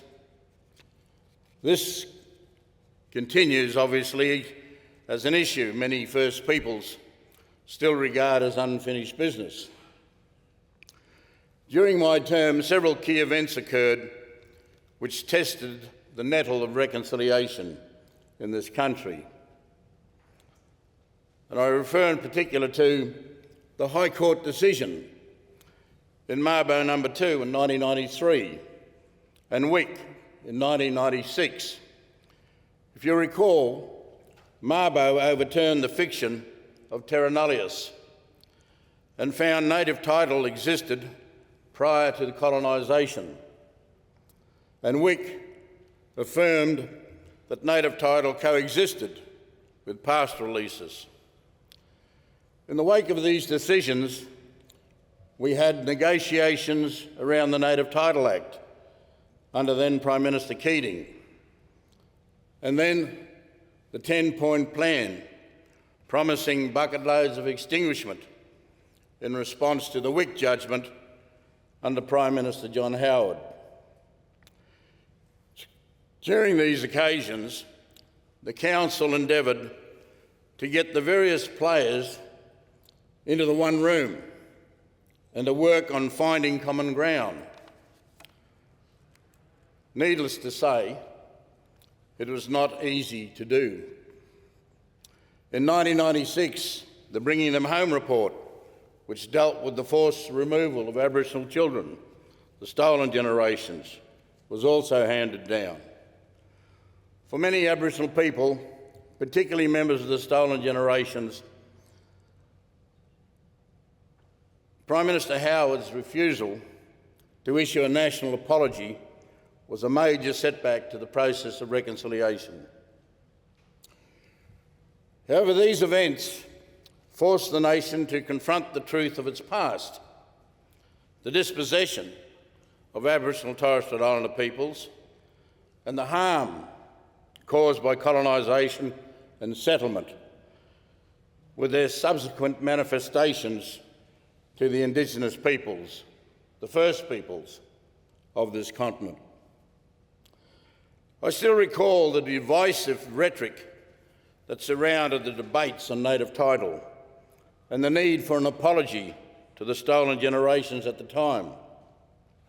I won't dwell on that, only to say the response from the recent debate from some quarters was no less dispiriting and hurtful. The formal decade of reconciliation concluded in 2000. At the time, a great number of Australians gathered. People walked across bridges all across this country, most notable the Sydney Harbour Bridge, and they had great hope in their hearts. Through its education and awareness-raising campaigns, the Council sought to better inform non-Indigenous Australians about Indigenous issues and to promote mutual understanding and respect across the cultural realities that we have. At the end of its tenure, a people's movement had been created which still exists today. This year marks 25 years since the promise that was symbolised in those historic brick bridge walks back in 2000. Sadly, save for the apology made by Prime Minister Rudd in 2008, the march towards substantive reconciliation in the decades since has been incremental. In the background, lingering historic tensions around dispossession, and the marginalisation of sovereign peoples, and the need for recognition, restitution and treaty remained unresolved. We've had stories of success, of course, but they have tended to sit thinly amongst those of increasing incarceration rates, high suicide rates, and the entrenched socio-economic disadvantage amongst First Peoples. It is hard to accept the disparity and dividends that still exist, particularly when we see our children being overrepresented in the youth justice system, at such alarming rates. In 2023-24, 65% of the children aged 10 to 17 years in detention were Indigenous. Alarmingly, in the same year, there were 162 recorded cases of self-harm and attempted suicide of Indigenous children in custody. At these rates, we will not be on track to meet the nationally agreed target to reduce incarceration of children by 2031. Nor do we appear to be on track to reduce the number of Indigenous children in out-of-home care. While the new elected federal government has recommitted to closing the gap and practical reconciliation, it is imperative that we do not neglect the unfinished business of reconciliation. If we are to have meaningful reconciliation in this country, the nation must come to grips with our inherent collective rights as First Peoples.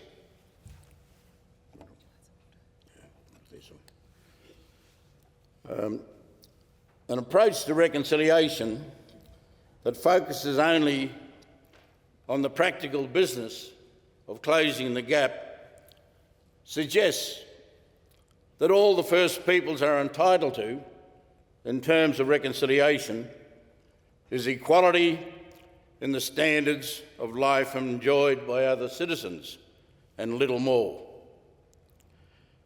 To reframe reconciliation as solely practical risks displacing from the national conscience the historical root causes of the structural inequality. It reinforces a form of psychological terra nullius. That is what has been likened to a collective amnesia about the past, which becomes manifest in an ideological inability to come to grips with and accommodate the inherent sovereign rights of Indigenous peoples in a modern nation state. The consequence of this has been devastating for First Peoples. It's been eloquently pointed out in the Yawuru Statement from the Heart, and I quote, "Proportionately, we are the most incarcerated people on the planet. We are not an inherent criminal people. Our children are alienated from their families at unprecedented rates.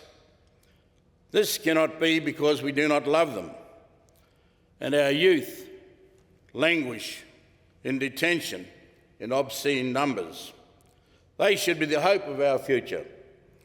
These dimensions of our crisis tell plainly the structural nature of our problem.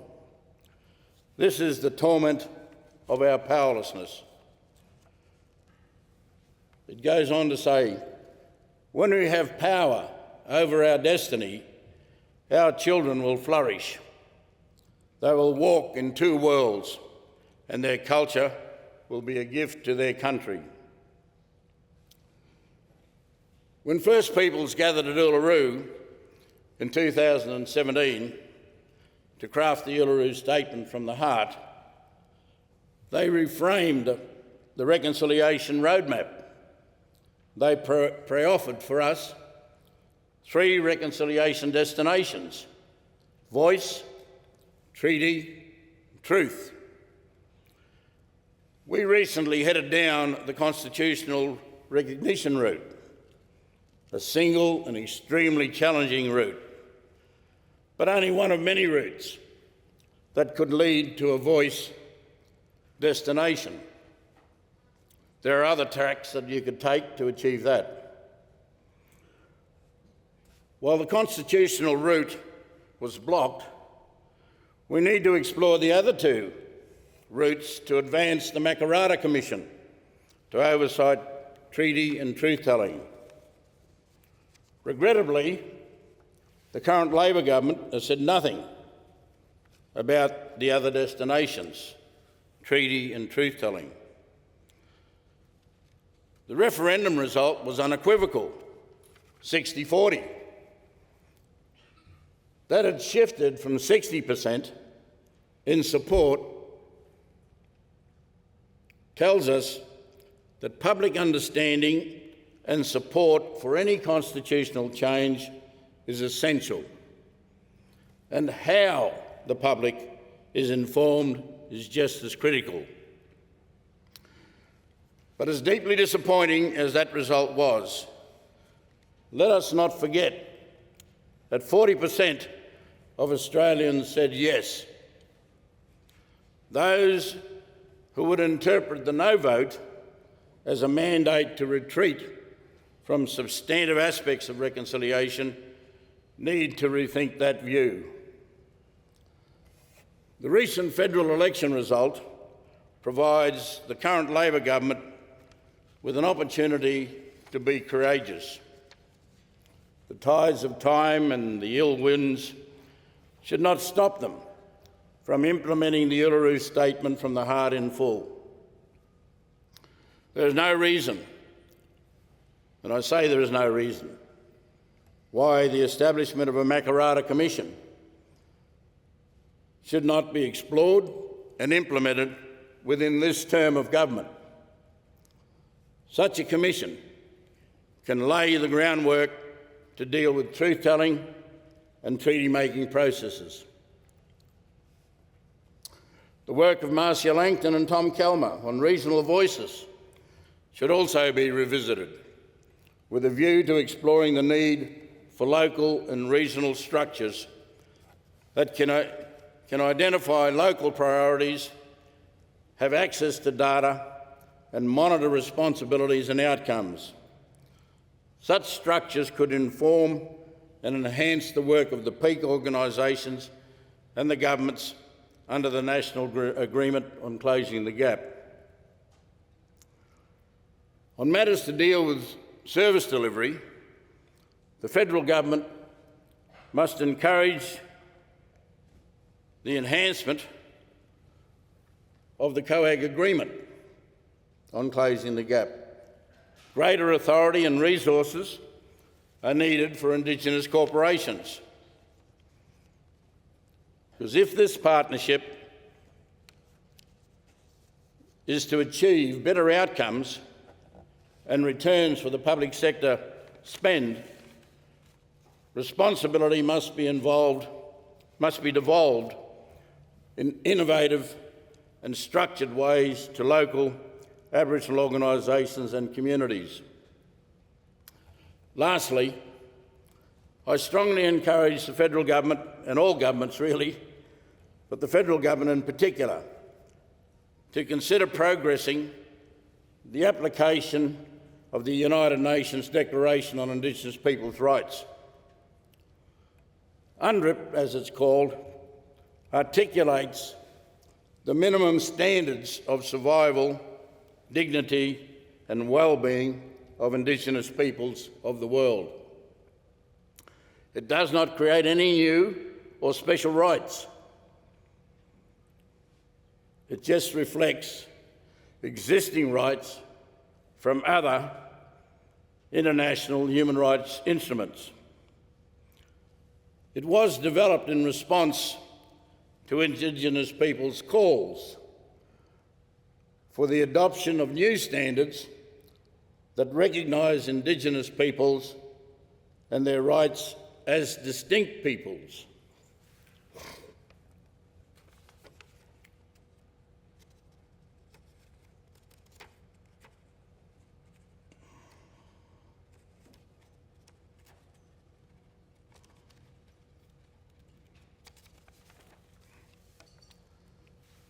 At the very least, the government should consider developing a national action plan with First Peoples to examine how UNDRIP could be implemented in Australia.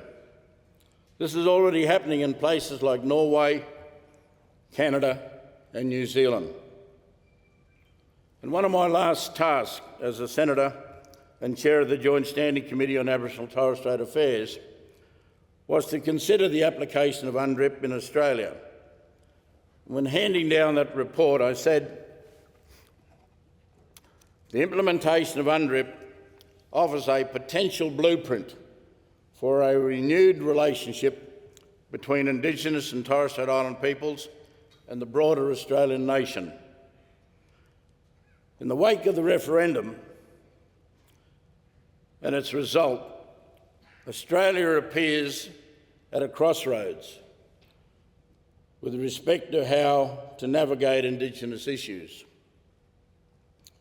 I believe the enhanced application of UNDRIP and the general acceptance of these rights as a fundamental component of our democracy is where we must start.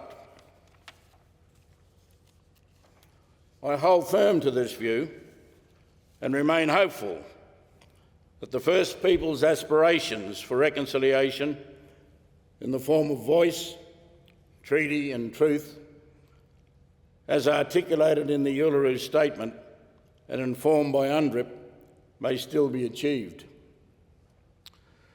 Together they offer a pathway to realign the relationship between First Peoples and the state, to enable the meaningful participation of Indigenous peoples in decision-making and their processes that concern them.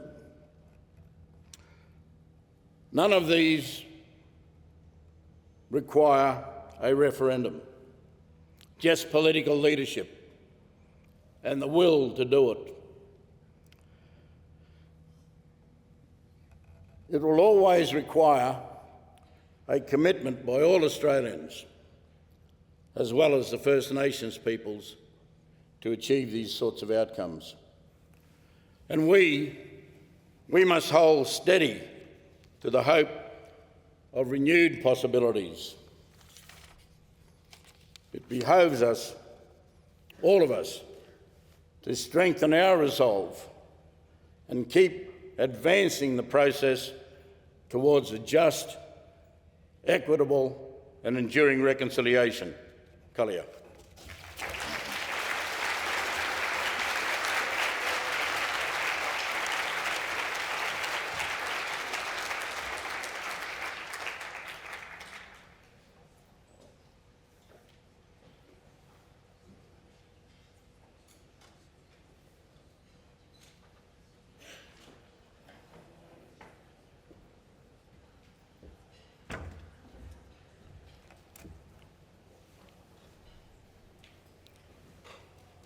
Good morning. Good morning, everyone. Now, before I begin my speech, I'd like to put my life into perspective and where I am in this reconciliation movement. I was not born or around when Uncle Fred Chaney was a senator. I was not born, neither around, when Uncle Pat Dodson was the inaugural chair. I was not born or around when the Mabo decision was handed down, nor was I around when the bringing them the home report was tabled. But I was around when Prime Minister Kevin Rudd said sorry. So we're doing all right. We're doing well. So good morning, everyone. I'd like to begin by acknowledging the traditional owners of the land in which we gather, the Wadjemup people, and I pay my respects to their elders past and present. I also acknowledge the strength, resilience and the wisdom of all Aboriginal and Torres Strait Islander peoples right across this country. This year's National Reconciliation Week theme reminds us that reconciliation is not a passive process. It's a journey, a shared journey, that spans generations of effort from both Indigenous and non-Indigenous Australians. Following the powerful words of Mr. Dodson, who spoke of the journey we've taken, I want to speak about the path that lies ahead. I stand here before you as a proud Nguranyan and Walmatjari man from the Kimberley, And I represent a generation like so many others that was born into struggle but is now stepping into opportunity. Now, we are not the first generation to dream of justice, of respect, and of an Australia where our people thrive alongside our non-Indigenous counterparts. But we are the first generation with the necessary tools, the platforms, and the pathways that our elders could only imagine. The foundations have been laid, some strong and some flawed, but it's now our time to build, to create modern solutions with the dignity of our ancestors at the core of everything we do. We must be strategists because we've waited too long for a seat at the table. Let us build the damn thing. And if we are serious about reconciliation, real, tangible, lasting reconciliation, then self-determination through economic empowerment must be at the centre of everything we do. Speaking to my fellow Indigenous youth right across this country, that is the future, is what they say.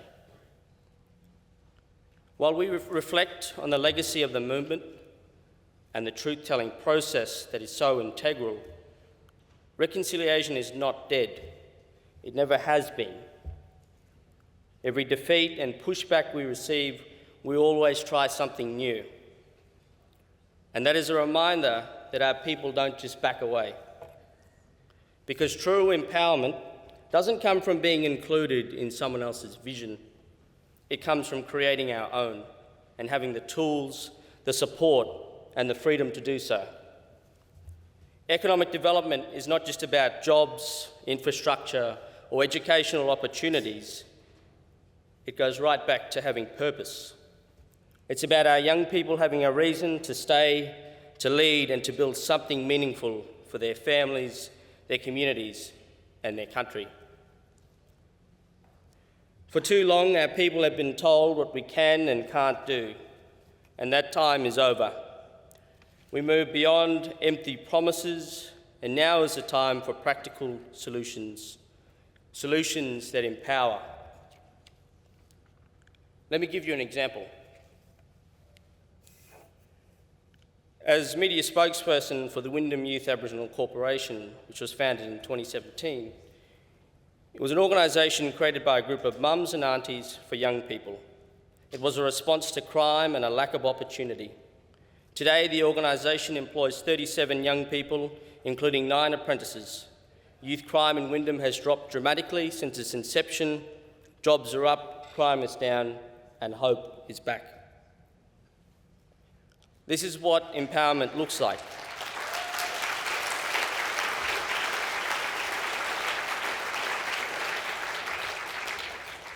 This is what empowerment looks like.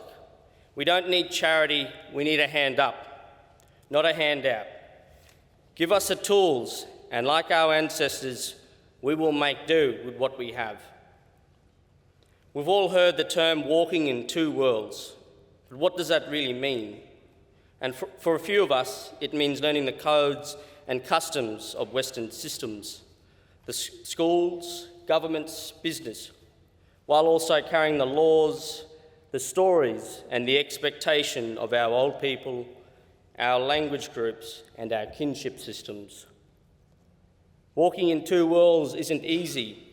It can feel lonely. It can feel like you're being pulled in two directions. But when we walk that line with skill, with care, and with cultural integrity, it becomes our strength. It means speaking both languages, the language of country and of commerce for some, of dreaming and of data. And we must become fluent in both. Because as the saying goes, to be understood as to understand. It means never forgetting who we are, even in spaces that were not built for us. It means bringing our cultural values not as something to hide, but as something to offer. A way of doing business rooted in respect, reciprocity, and responsibility. And it means preparing the next generation not just to navigate the systems, but to help transform them in the true spirit of reconciliation.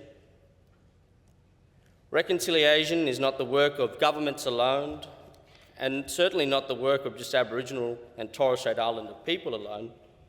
It is a shared responsibility.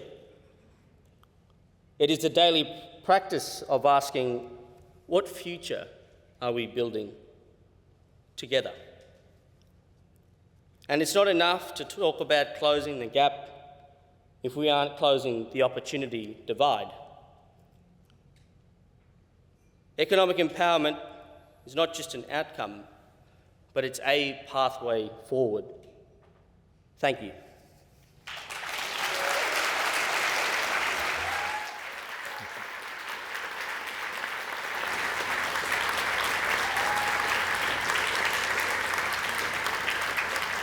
Well, I think it's safe to say, Tremane, you've just got your number one voters from across the room here today. It gives us great pleasure to reflect on this morning, and thank you for all staying the distance. We know we've gone a little bit over, but I'm sure you'll agree we've had some powerful discussions here this morning. And a huge thanks. Please join me in thanking Patrick and Tremane for their wisdom and passion.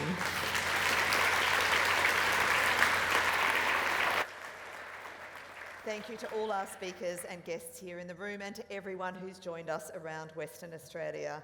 And can we reaffirm that reconciliation doesn't end when the live feed cuts or when we leave the room? It now needs to extend into our homes, our families, our workplaces, our policies and our everyday choices.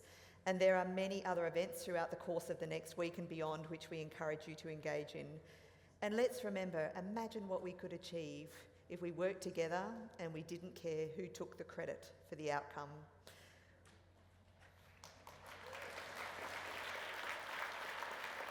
Thank you for trusting us today with the mic, but also with your time. We hope you have a wonderful National Reconciliation Week, and I thank my wonderful colleague Toby for being my wingman this morning. Thanks, Jess. And to everyone who's joined us this morning, here in the room, across the state, across our nation, to close out our morning, we're honoured to welcome an artist whose music carries deep cultural resonance, truth and pride. Iconics is a singer-songwriter from the Gukulja and Pinchubi mob in the Kimberley, Western Australia. She recently released her debut album, Black on Track, through Skinny Fish Music in collaboration with Boss Arts Creative. Now, Iconics is open for Emily Waramara at the Perth International Arts Festival and has been featured in the Rolling Stones, the National Indigenous Times, ABC and Rage. She's also received 3 WAM Award nominations. Today, she performs for us Mulyawonk, a song written by the late, great Uncle Archie Roach for his wife, Ruby Hunter, a proud Nurrinjeri woman. The Mulyawonk is an ancestral spirit being, the protector of the Murray River, and the one who watches over Ruby's spirit as the woman of the river. The Mulyawonk will always call you back to country. Uncle Archie personally gave permission for Iconics to release this version through his longtime manager, Jill Shelton. Just 2 weeks before his passing, may he rest in peace, he said, Iconics has taken this song to another level. With the support of the Roach and Hunter families, Iconics carries this story forward with deep cultural respect. So please join us in welcoming the wonderful Iconics. Good morning and thank you.